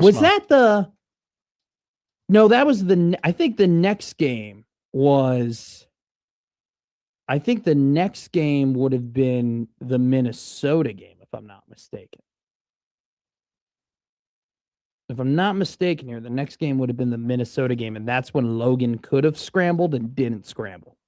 Yes, that is the next game. So they lose. So Casey gets injured against Gillett. So here's what happened. They get blown out by Oklahoma. Then they win the weird game against Indiana and the even weirder game against Rutgers when they won by 1. Then you had Purdue, and then he gets seat belted against Devon Witherspoon in Illinois. Casey gets hurt. They play the Minnesota game where they had a chance to win that game at the very end, but Logan doesn't scramble for the first down. Then they get the doors blown off them against Michigan. Then you have the Wisconsin game where it was really, really close, and they ended up losing. That was the game Marquise Buford broke his leg, and then they beat Iowa. And that was the last time they beat Iowa. So Tommy DeVito. Sorry, that was a great little revisionist history of 2022 Nebraska. That's what we do here at 1620 The Zone. That was a weird year. They've all been pretty weird the last few. That was a weird one. Maybe not the last few, the last 10. That is a pretty big what if, though. Like, if Casey doesn't get hurt against Illinois, they probably win that Illinois game. And they probably beat Minnesota, right? I mean, they barely lost that game to Minnesota without him. They still get their brakes blown off against Michigan. But if Casey ends up playing and they win those 2 games, is there more of a push for Mickey Joseph to be the head coach? Because if they win the Illinois game, they win the Minnesota game. Maybe that gives them enough momentum to win the Wisconsin game. But let's just say we give them 2 more wins. They end up being 6-6 after starting the year 1-3. And that means Mickey would have been 5 and what? 5-3 as the head coach of Nebraska if they win the Minnesota and Illinois game. That would have been interesting. That's a definite what if that does not get talked about. If Casey doesn't get hurt and they win those 2 games, how much more push is there for Mickey to become the head coach of Nebraska? Maybe a little bit more. Depends on if that thing still happens or not. Okay, that's a good point. That's a great part to get out of this segment. Coming up next, we'll talk a little bit more Nebraska basketball. And then on top of that, Austin Jacobson joins the show at 1 o'clock here on 1620 The Zone. Middays with Matt on 1620 The Zone.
Now back to Middays with Matt on 1620 The Zone.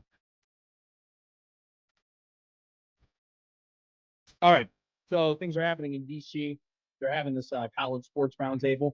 It's actually called the Saving College Sports Roundtable. Yeah, what college athletes are there representing the athletes? That's a great question, Josh Odson. None. Well, interesting. Do you want to see the guest list? Do you want to hear the guest list of the Saving College Sports Roundtable? Well, yeah, now that you tell me there's no college athletes representing the college athletes. Well, it's funny because this thing is going to discuss solutions to college sports from a legislative perspective and, just to help out with name, image, and likeness, which has to do with the who, Josh Hodson? Who does name, image, and likeness? College athlete. Oh, okay. That's funny because, Tiger Woods got an invite. So did Tim Tebow. Two famous college athletes. Very, very famous college athletes. Another very famous college athlete who has his hands all in and around college sports is going to be there. You have to have a Saving College Sports Roundtable without Adam. You cannot have it without Adam Silver, right? What? Very known, prominent figure in college sports. Adam Silver will be there. So he doesn't even do it. Like, at least you could say, well, Tiger Woods and Tim Tebow, they do their jobs very well. Adam Silver does not. Oh, Condi's going to be there, though. Oh, she's great. They should just send Linda Cardellini to this. She should be everywhere. I mean, seriously. She's got a new show to promote. She could be at this roundtable thing. Cody Campbell's going to be there. That actually makes sense. Here's the thing. If you're going to have a Saving College Sports Roundtable, all right, have it with 6 people. You don't want too big of a table. You want a Brian Christofferson half bench, half table. You want the Jay Ajayi of tables. All right. You want a sturdy, reliable, non-fancy table. What are you going to get done on a 36-person roundtable? Is everybody going to speak? Is everybody going to have a point? How long is this? Well, every single one of these people is in the car, the town car on the way to the event going, I can't not say anything. Like I've been brought there to this to speak. I can't not say anything, but I think I could get away with going the whole 3 hours and not say anything. Look, it's a great quote from King T'Challa. All right. 2 men in a room alone can get more done than 30, unless you're trying to move a piano. Okay. Good take, King T'Challa. Listen, 36 people is way too much. It's way too much for a meeting. They're not going to get anything done. I think that this is more of just a paparazzi thing than it is a actual, hey, we're going to solve stuff. All right. I can literally look at this list of 36 people and tell you 25 of them who don't have to be there. Okay. I'm sorry, John Curie, the athletic director of Wake Forest. We don't need you there. All right. Ted Cruz, I'm sorry. We're going to have a discussion about college sports. We already have legislative people around. Okay. We could keep Tony Petitti. We should have Greg Sankey. Cody Campbell should be there. Obviously Charlie Baker should be there. Donald Trump should be there. Maybe one more representative from Congress, maybe 1 or 2 more guys who are in on it. And that's it. That's all we need. Get the commissioners, the people who want to make change, some guys who actually have some decision-making power, and let's get this done. Who is the college athlete you would send to this to represent the athletes? Great question. Great question. I would send, maybe Fernando Mendoza? No, not Fernando. I would send... Okay, I'll do this. And I'm being serious because this is not me kissing ass here or pandering. Oh, okay. I would send Merritt Beeson for sure. Oh, I think she is very smart. She is well-spoken, represents female athletes, was a transfer who benefited greatly from transferring from Florida to Nebraska. I think she would be a great representation for athletes. I would send from the male side, I would send. Oh, this is tough. It is tough. That's why I brought it up.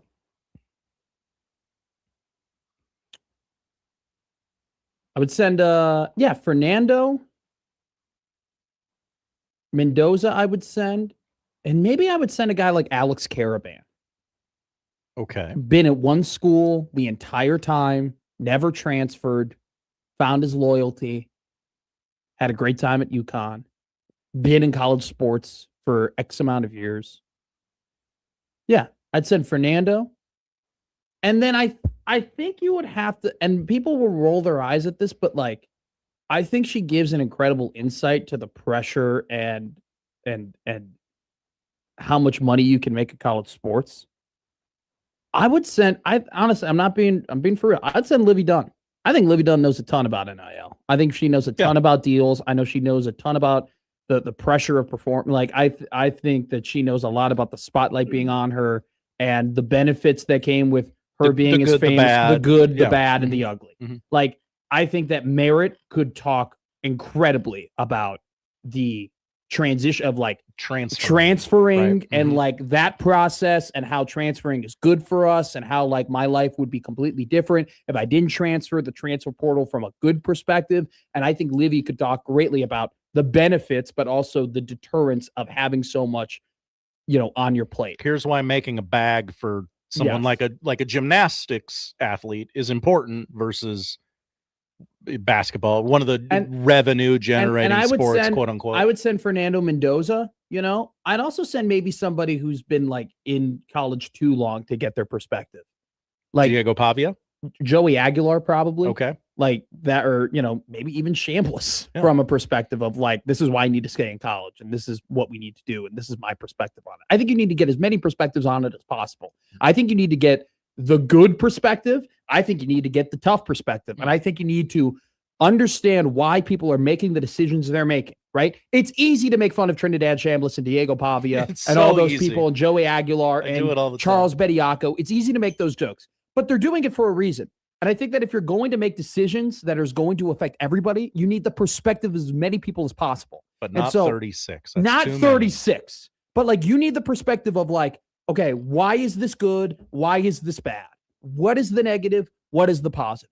I want to talk to a college athlete who stayed in one spot for as long as possible, and I want to know why.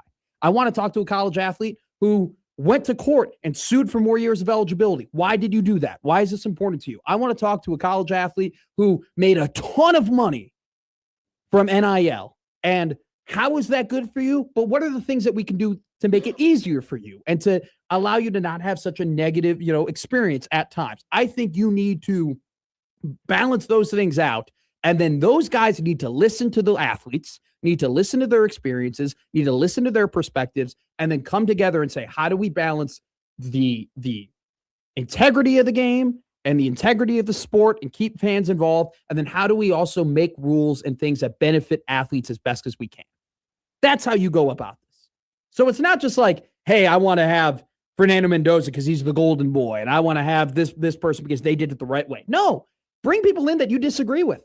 Bring people in that you didn't. If you didn't like what Charles Bediako did, go ahead and talk to him and find out why he did. Well, find 4 or 5 guys that were like, ooh, I'm going to hit the portal and I'm going to make a bag. And then they ended up having to go down a level because nobody knew of them or wanted them. And you need to, and like, okay, so Doug in Idaho goes, it's not about benefits and negatives of the NFL. It's about finding a middle ground between schools and athletes and bringing some normalcy rules back to the forefront. Doug, you do that by doing what I'm saying.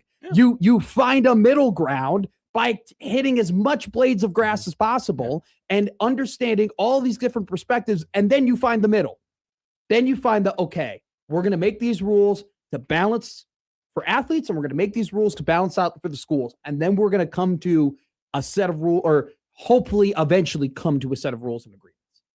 You're not going to do any of what I just said by having 36 people, some of which include people who have nothing to do with the decisions that are made in college sports. I would like a round table. I would like 30 minutes of this to just be people yelling at Charlie Baker for what do you do all day? What do you do? Thank you. All right. We went a little too long there. But Austin's gonna be pissed. He's gonna be pretty mad.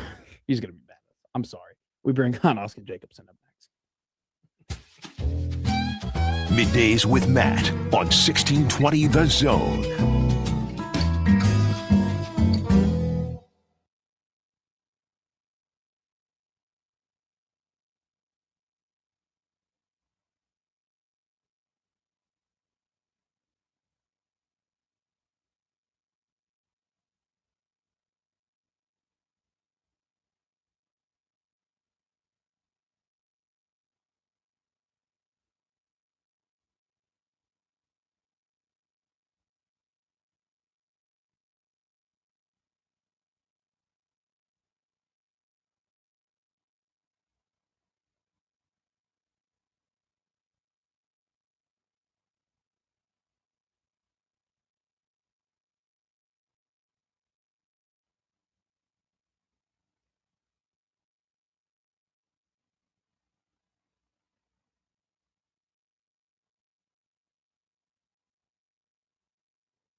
Now back to Middays with Matt on 1620 The Zone.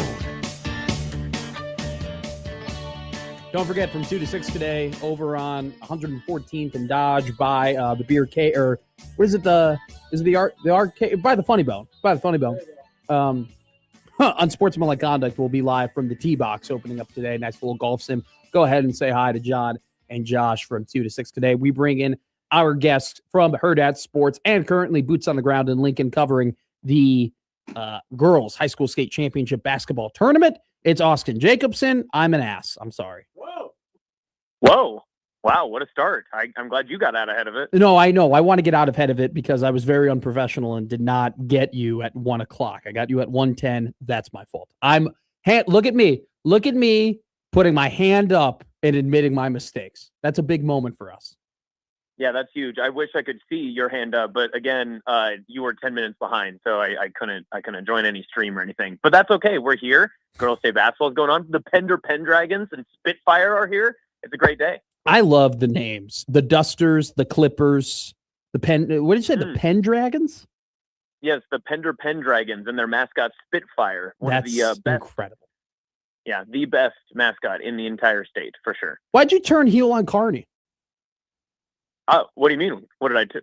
I don't know what you're talking about. A lot of people got really upset with you and your managing of the social medias. Whoa. Yes. What do you mean? Well, wait. Don't do this deflecting BS where you don't know what I'm talking about. You know exactly what I'm talking about. News to me. No, I don't. No. You posted your little TikTok hands went to the Kearney student section and you took a picture of it and you said, "Wow, everybody's from Kearney's here," and people got really mad about it. Why'd you turn heel? I mean, that's a great question, but in my defense, and this will hold up in a court of law, I was at the Bob Devaney Sports Center, so whoa, it's been me that posted that. So interesting that you're just accusing someone of not representing small town ball. Now, was a lot of people from Kearney inside of Pinnacle Bank Arena? Yes, they were.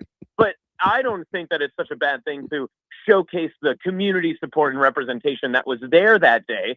I think people just took it the wrong way. And if they want to be little itty bitty snowflakes about that and not want to support any community in Nebraska, that's their cause. I just am here to help how I can. And if spreading the good word through Hurrdat Sports on X, Instagram, TikTok, and the like is what it takes, then that's what I'll have to do. You should run for office one day.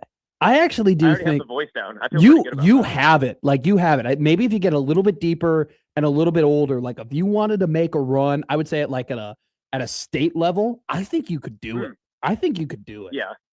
I'll start with the county commission. That always seems like a good place to get your feet wet. Sure. In local community politics. The county commissioner's office. Yeah, I would love to shoot down a local swimming pool first. Like, we don't need this. We got to focus on our schools. That's what I want to do. They would call you Mr. Zoning, Austin Jacobson. Ooh, that is good.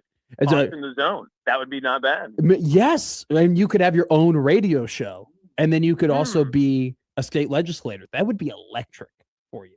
I would do numbies on TikTok. You would do numbies on TikTok. Have a big ring light too. See, you know what? I think you should run on the campaign of getting the kids more into politics, and through your TikTok hands, you can do that. You need to educate the youth. I could do that. You could do that. You could do a lot of things. You can do anything you put your mind to. You're going to make it one day, Austin. Well, I appreciate that. Well, to your point about Kearney, to bring this back to sports. Go ahead, do it. Kind of very surprising. At least on my side, I had seen Kearney twice in person. And their girls were phenomenal. I mean, they started the season, I think, somewhere between like 16 and 17-0. They matched up with one of the top teams that is still playing in Lincoln North Star on a Tuesday night. And I did not think that Kearney had not only just a state tournament run, I didn't know how they matched up with the rest of the field. They were the number 2 seed. They hadn't really played a lot of the great like Lincoln or Omaha schools, but yet there they were with 20 wins getting in. Them taking down Lincoln Southwest won't get the credit in like history books that they deserved, but that was a great win. It's the first time that they've won, and I think over a decade plus that they were able to get a state basketball victory in girls basketball. That community is ready for it, and PBA is going to be packed. I think that one, the first session, Millard West and Lincoln North Star is going to tip off here soon, and they better like batten down those doors and make sure that none of the Kearney people are sneaking into that first game because it's going to be packed. It's going to be a tough ticket to get in there. All right, who are the favorites across some of these classes here? You just I'm going to give you the open door policy here. You kind of lay down what you want to lay down, and we'll follow. Well, we already know what a couple of the finals will look like for some of the classes. D2, Dundee County Stratton, and Why Not has made a run of the past couple of days and a few upsets. They were able to survive what looked like an overtime winner on Wednesday night, and were unable to kind of keep that. Or sorry, that was GACC, but they had a 3-point shot for the Guardian Angels Central Catholic Blue Jays. It ended up going in. They beat the buzzer there. They're going to play later today. I love their upset chances in a crowded C2 field. But C2 semifinals are starting right now. And if you're not picking the Pender Pendragons, they are 3-time defending state champions in two different classes.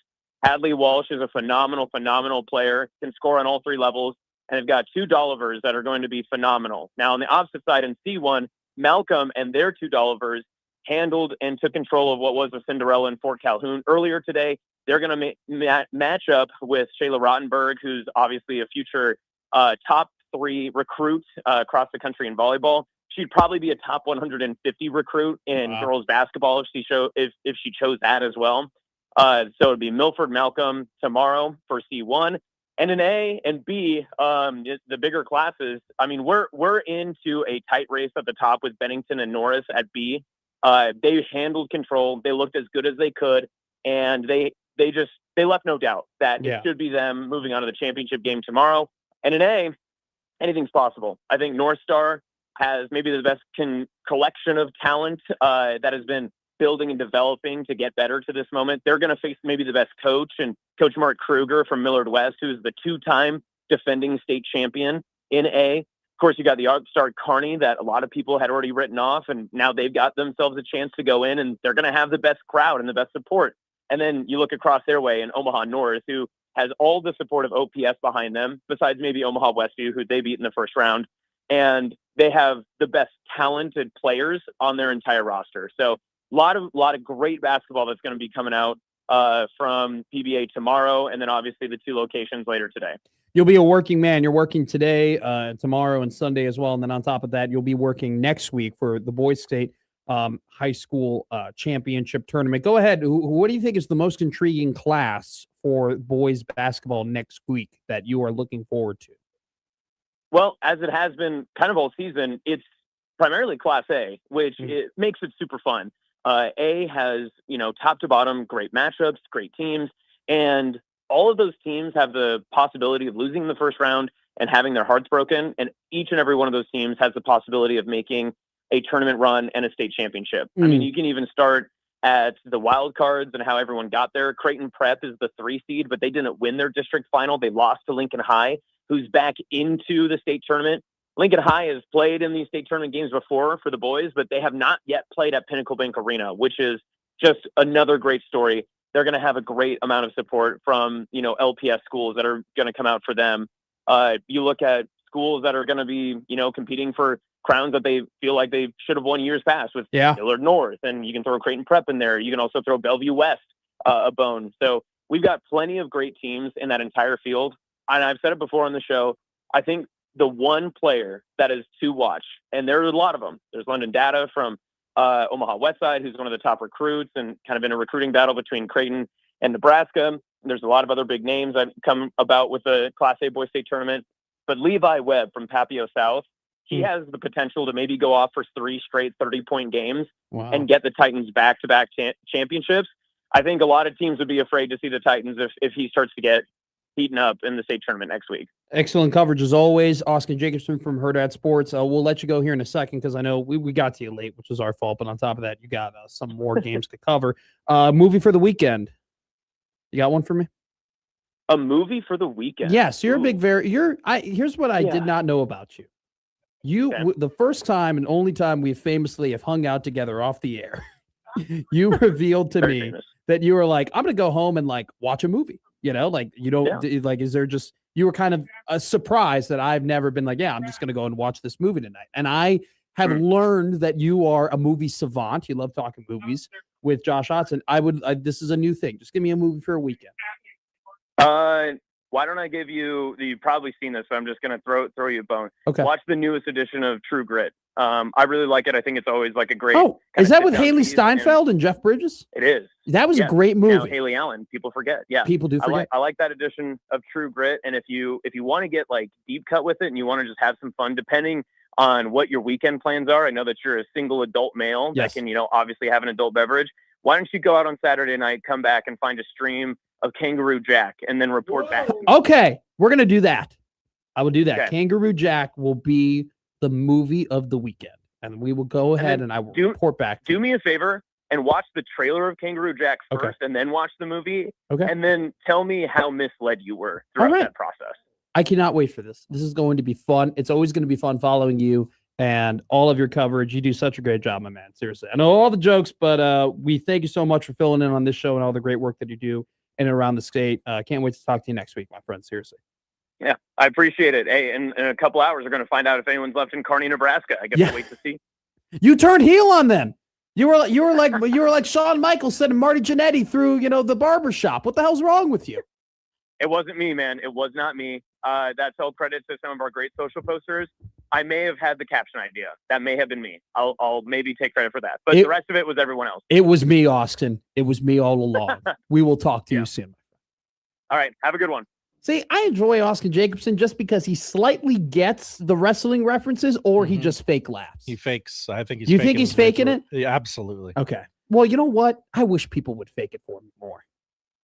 I've heard that about you. I would, sometimes it's not bad to fake things to make people feel better about themselves and give them more confidence. By the way, Kangaroo Jack, you're going to have to fork over the $4 to rent it.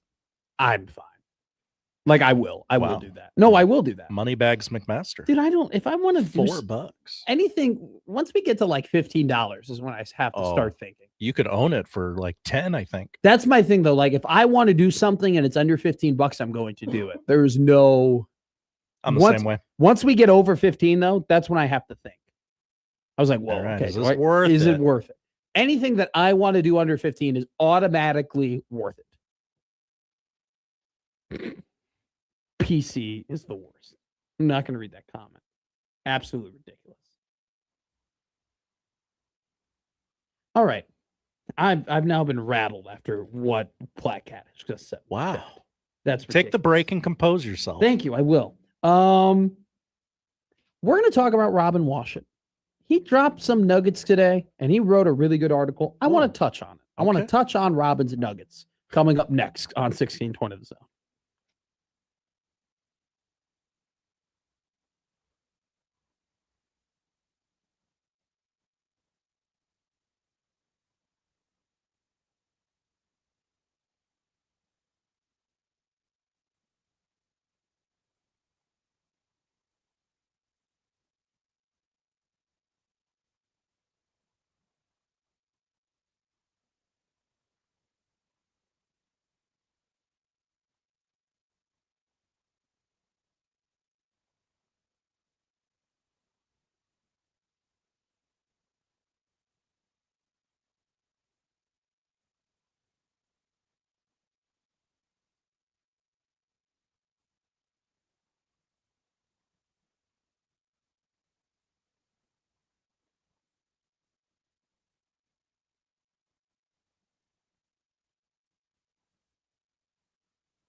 Now back to Middays with Matt on 1620 The Soul.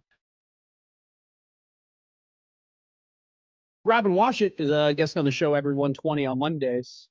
Had a tunnel talk today. Robin's got his own tunnel talk, which he's got his own tunnel. I don't know if he's got his own tunnel, but he's got his own tunnel talk. Okay. Which I love, all the guys at Husker Online. I really do. I have a very good relationship with all of them, and we're lucky enough to have two of them on our show every single week. The football tunnel talks are getting a little dry here in this very quiet spring, but Robin's tunnel talks are great. Heating up. They're legit, dude. They're a lot. Now, here's a name that a lot of people are going to hear, and we're going to get this name a lot, Josh, during the transfer portal cycle for people who want this guy to come to Nebraska. His name is Aiden McDowell. All right. He's from Crete, Nebraska.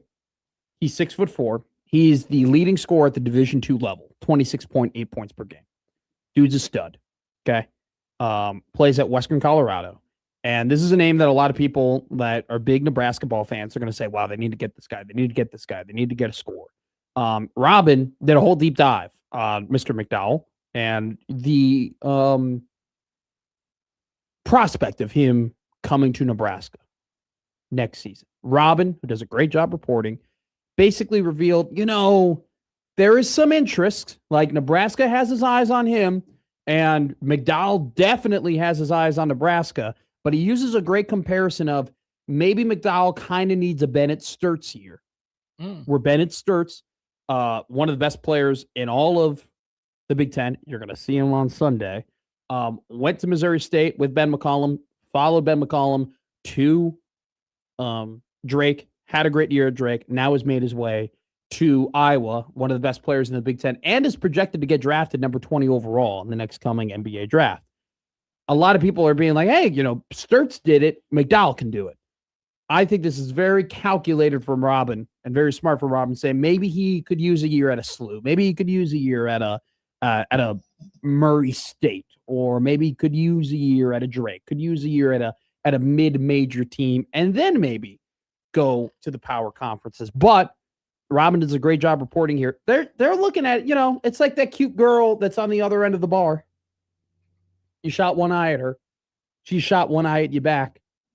Maybe she's way better looking than you are. But there's some interest there. She ain't looking at you for no reason. And it's not like you're a half bad guy yourself. I'm not. Thank you. You're very welcome. Well, you're married. That's already been proven. Oh. And you have a child. A child. My boy. I've abandoned my child. I've abandoned my boy. More movie references. I know. It's a movie reference Friday. That's and totally. So we're going to be able to work in Kangaroo Jack next week. It's great. Do you remember when we read that FOIA earlier in the show? That was a lot of fun. FOIA Friday. FOIA Friday. Never forget. Let's talk about Nebraska versus Iowa. Last time that these two teams played, Nebraska had a very tough time shooting from the field. Almost scored like 52 points. Granted, Iowa didn't do that much better, 58 points. Pretty decent defensive performance from Nebraska overall, in my opinion. I'm going to tell you this right now. Iowa's going to score more than 58 next time these two teams play. Bold take, Matt. I thought, and I'm going to stick by this, I thought that Ben McCollum saw some things on tape, and Iowa got some pretty high-quality shots that other teams weren't able to get against Nebraska. They just didn't hit a lot of them. But I thought that they did a good job of using the aggressiveness on the hedges when they do pick and roll actions. Iowa, it was 57-52 to score that game. So I think they're going to score more than 57. And it's just because they did some interesting things where they would slip the screener. They get him in the middle of the floor, and then they use good shooters around him to find some space and hit some and attempt some open threes. I think they did a really good job at triggering the baseline against Nebraska on the double team. They triggered that baseline double and then they swung it out immediately. I think that this Nebraska defense is so good. It's very aggressive and it's pretty unique. Nick Baugh, who I respect tremendously and has such a great mind and eye for these things on the court. And that's why he's one of the best color commentators in basketball in the country. Downtown Nicky B started right there in that time slot. That chair right over there. Man, I think he hit it right on the head. He said in an interview, look, I think that Nebraska is going to be a really, really tough team for someone to play in the NCAA tournament for the first time if they've never played a team like that before. Thing is that I was playing them for a second time. I think I was going to expect some things. They've already made I thought they already made some adjustments to some of those things throughout the game. They're going to make more adjustments to Nebraska's defense.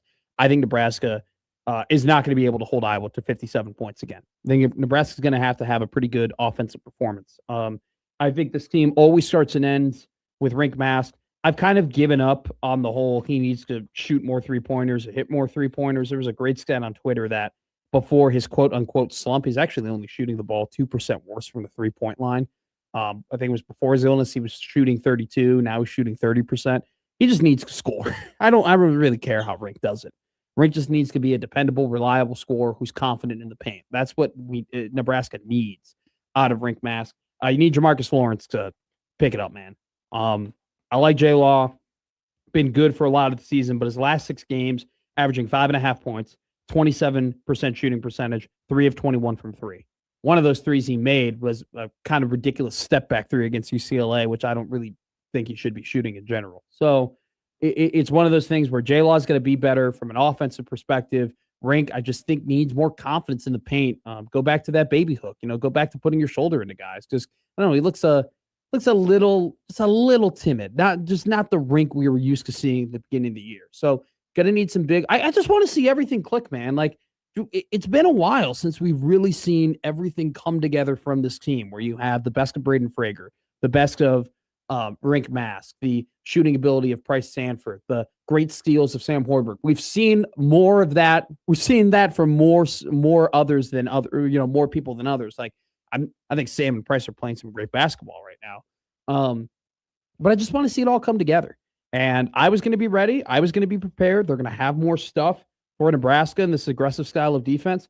Huskers got to hit their shots. Huskers got to find their rhythm, and they absolutely cannot get off to a slow start. And look, PBA is a great environment. It's a great atmosphere. It's an awesome home court advantage. And I have so much respect for the people who go to the games and cheer so loudly, because you deserve to be able to cheer so loudly for that team, because Nebraska basketball fans are some of the most diehard Nebraska athletic fans I know. I mean, there are some tried and true, number one, this is my number one team, Nebraska basketball fans that are, dining on riches right now. But at the same time, Nebraska gets off to another slow start at Pinnacle Bank Arena. It's going to be one of those things where people are going to say, oh, here we go again. What the hell, guys? We're getting off to another slow start. What are we doing here? Right? That's going to be a way to zap the energy right out of PBA immediately, is if you get off to another slow start, just like you did against Purdue, just like you did against Maryland, just like you did against Penn State, just like you did against UCLA, just like you did against North Dakota, just like you did against Minnesota. Slow start, slow start, slow start, slow start. Can't do that again, man, especially against a good team. Got to come off, got to be ready. Cannot have your 10-0 run against this Iowa team cut the lead to 4. It's got to take a 6-point lead. Got to take an 8-point lead. Got to take your 4-point lead and make it a 14-point lead. Right? I mean, it's just got to be better from the jump. You got to get Rink being more aggressive, hitting the shots we're used to him seeing. And I think that sometimes when Price gets pressed, they force the issue a little bit too much of him trying to hunt his shot. This is why you need Jamarcus Lawrence. The reason they won in Indiana was because they necessarily didn't have their guys that are used to performing at the top level. And then what did J-Law do? Drop 27, right? That's why that's why this team was so good then, because it was just like at any point, anybody could go off and be the motor for the offense. You need a better performance out of Jamarcus Lawrence. This team will not go far. That's the one thing. This team got knocked very, very early on in the beginning of the season because of their lack of superstars. They weren't getting the respect in the AP polls because they didn't have that super athlete first-round pick like Michigan does, like Duke does, like North Carolina, like Houston, like Arizona. They didn't have that guy. But the thing about Nebraska was they had so much consistency 1 through 6 that they didn't need that guy. And they could have anybody go off and be the best player on the court that night. Well, when you lose that, you lose the base of what made this team so great early on in the season. So, when you don't have that draft pick superstar, you need all your guys kind of playing at a high level. And 5.5 points per game, shooting 27% from the field, 18% from three, ain't going to get it done. Which, by the way, too, Jamarcus, he's turned the ball over 3 times a game in that six game stretch. So he's got to, but the reason why I'm getting a little frustrated is that I know J-Law can be great, can play great basketball. I know that J-Law can be the backbone of this team. He's kind of, he reminds me a little bit, and I know, John will get in the comments here about my Chicago references, but look at the hat I'm wearing. When the Cubs won the World Series in 2016, they had a guy named Dexter Fowler. He was their leadoff hitter. And the saying on the team was, hey, you go, we go. You have a good game, we're going to win. You get on base in the first inning, you're going to score. How you play affects the rest of us. J-Law's kind of like that a little bit on the offensive end. If he goes, they go. Jamarcus is hitting his shots. You got to respect it from a defensive perspective, and he can spread the floor even more for guys like Price, for guys like Rink, for guys like Sam. It's only going to mean better for this team. So this team's going to make a run. Their point guard's got to step it up here. All right, coming up next, we lead you into the weekend of a lot of fun and sports. Josh Hodson will tell you what to watch, and I'll tell you what we're betting on here, wrapping it up on Middays with Matt for the week. Middays with Matt on 1620 The Zone.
Are you one of the 7% of adults in the United States who are searching for an alternative to sleeping in a bed? Then let me introduce you to Z-Cliner, the revolutionary recliner designed by FlexSteel. The Z-Cliner, meticulously engineered with restful sleep in mind, making it an ideal bed alternative. A healthy life starts with a healthy night's sleep. Z-Cliner is more than just a recliner. It's a personalized comfort experience. It features multiple power adjustments like recline, headrest, lumbar, zero gravity, reducing pressure on your body, tech integrations like charging ports for easy modern living. We know life can be messy, stressful. That's why Z-Cliner is upholstered in a moisture and stain-resistant fabric, perfect for all-day enjoyment, even homes with pets and kids. Z-Cliner, a complete sleep solution. Get started. Unmatched comfort. Zcliner.com/Dan Patrick.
Stibbs working his magic fingers. Middays with Matt.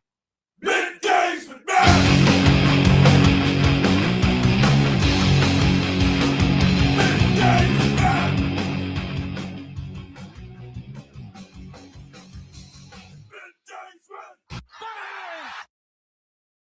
Can you not layer? Not if they're on the same pot. Ugh.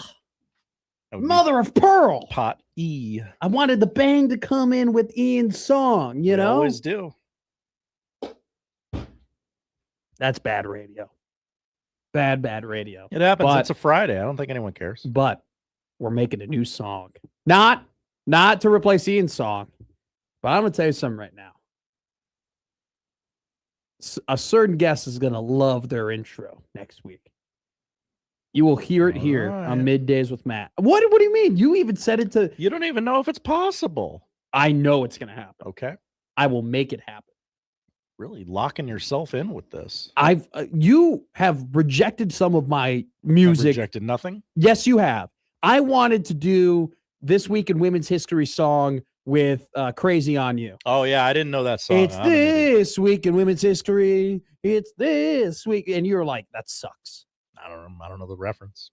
You didn't like it at all. And then you read this one and you go, this is pretty good. I liked this one, yeah. This one's a good one. All right. What is going to be a good one to watch this weekend? Well, you're going to want to watch your clocks this weekend. Set them ahead 1 hour forward before you go to bed Saturday night. Oh, we're springing forward? We're springing forward. Oh, so I learned fall back later. This archaic practice we're still suffering under. No, I remember. I know the time saving. The what did they call this again? The daylight savings. Daylight savings because of Cheers. You spring forward, fall backward, Mr. Peterson. That's right. Norm. 8 o'clock tonight on ESPN2. Watch Miami of Ohio try and finish the regular season undefeated as they take on Ohio. I believe I read they have not lost to the Bobcats since 2011. What could go wrong? Arizona State at number 6, Iowa State, 1 o'clock tomorrow on FS1. Battle of the Sunflower State, K-State at number 14, Kansas, 1 o'clock tomorrow on CBS. Number 17, North Carolina at number 1, Duke, 5:30 tomorrow night on ESPN. And then Sunday, number 8, Michigan State, number 3, Michigan, 3:30 on CBS. And then Iowa at number 9, Nebraska, 4 o'clock on Big Fox. Big East quarterfinals in the women's Big East tournament. Creighton Marquette, 1:30 tomorrow on Peacock. You can listen to it on one of our stations are out and around there tonight. Tomorrow. Thanks, program director. Yeah, one of our stations got it out there. There's too many games, okay? I believe we're broadcasting it somewhere. You're gonna have to find it yourself. I believe it's on Yacht Rock. Jeez. Couldn't let me just have that. No. Had to call me out on it. Absolutely, I am. What? We just don't call each other out on the show anymore? I think I probably would have done the same thing if the roles were Thank reversed. you. The Thank Celtics are the balls, and they're playing tonight on ESPN against the Mavericks. 6 o'clock, Jason Tatum returns. Clippers Spurs after that. Warriors Thunder, your Saturday night game on ABC. Your Sunday night game on NBC. Rockets Spurs World Baseball Classic. 8 games today, including Team USA against Brazil tonight. I believe the Team USA is a minus 5,228 to win tonight. Oh, my God. Seems pretty likely. 7 o'clock on Big Fox. Tomorrow, 7 o'clock, Big Fox. USA takes on Great Britain. Softball, number 10, Nebraska against Omaha. Pretty interesting little series. 2 o'clock Saturday and Sunday on Big Ten Plus. And finally, Matt, a movie rec for you. Oh, thank you. You're getting them left and right now. I am. Hamnet is on Peacock. William Shakespeare and his wife celebrate the birth of their first child, Hamnet. The child proves to be the inspiration behind Hamlet. Actress Jessie Buckley is a shoo-in for Best Actress later this month. She's coming in at minus 4,000. Is Dunsinane coming to the Sills? Or what is it? Hamnet? No, Hamlet. What is it? The forest, the Dunsinane forest makes its way to. Oh, you're quoting Hamlet. I read Hamlet. That's far too intelligent a reference for the station. I'm a McDuff guy. All right, folks, let's talk right now. I'm going to kill your bookmaker. I'm going to rip his throat out. I will blow this man out. I will step on his throat until the man chokes. Let me tell you how. Dog. Winners. Dog. Winners. Dog. Winners. Dog. Winners. Dog. Winners. I'm on a roll. Dude, you gotta love dogs, right? You know, we got like reverse dog yesterday. There's a lot of controversy under yesterday's dog of the There day. was so much controversy under yesterday's dog of the day, on top of the fact You that took a layup and it didn't even hit? it didn't even hit. They got beat outright. Uh-huh. Do you know what we're going to do in response? Okay. Drake beat Southern Illinois yesterday. Mm-hmm. They were an 11 and a half point underdog against Belmont today, plus 520 money line. Belmont in the Valley. We all knew this. They're going to beat them. Whoa. They're going to beat them. They're going to beat Belmont. They're going to win. Here's what I'm going to say. Dog of the weekend, we're just going to ride Drake all the way to the finals and all the way to the championship and all the way to the NCAA tournament. We're going to bet on Drake to win their next game. Permadog. Then we're going to roll it into the next game and then roll it in until they win the tournament. How about that? A different type of dog of the day. Sure.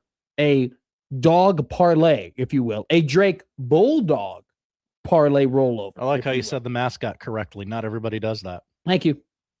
I try my best. We always try our best here on Middays with Matt. We want to thank you so much for joining us all week. Coming up next from the Tee Box on 114th and Dodge, it's Josh Peterson and John Bishop coming up next on 1620 The Zone.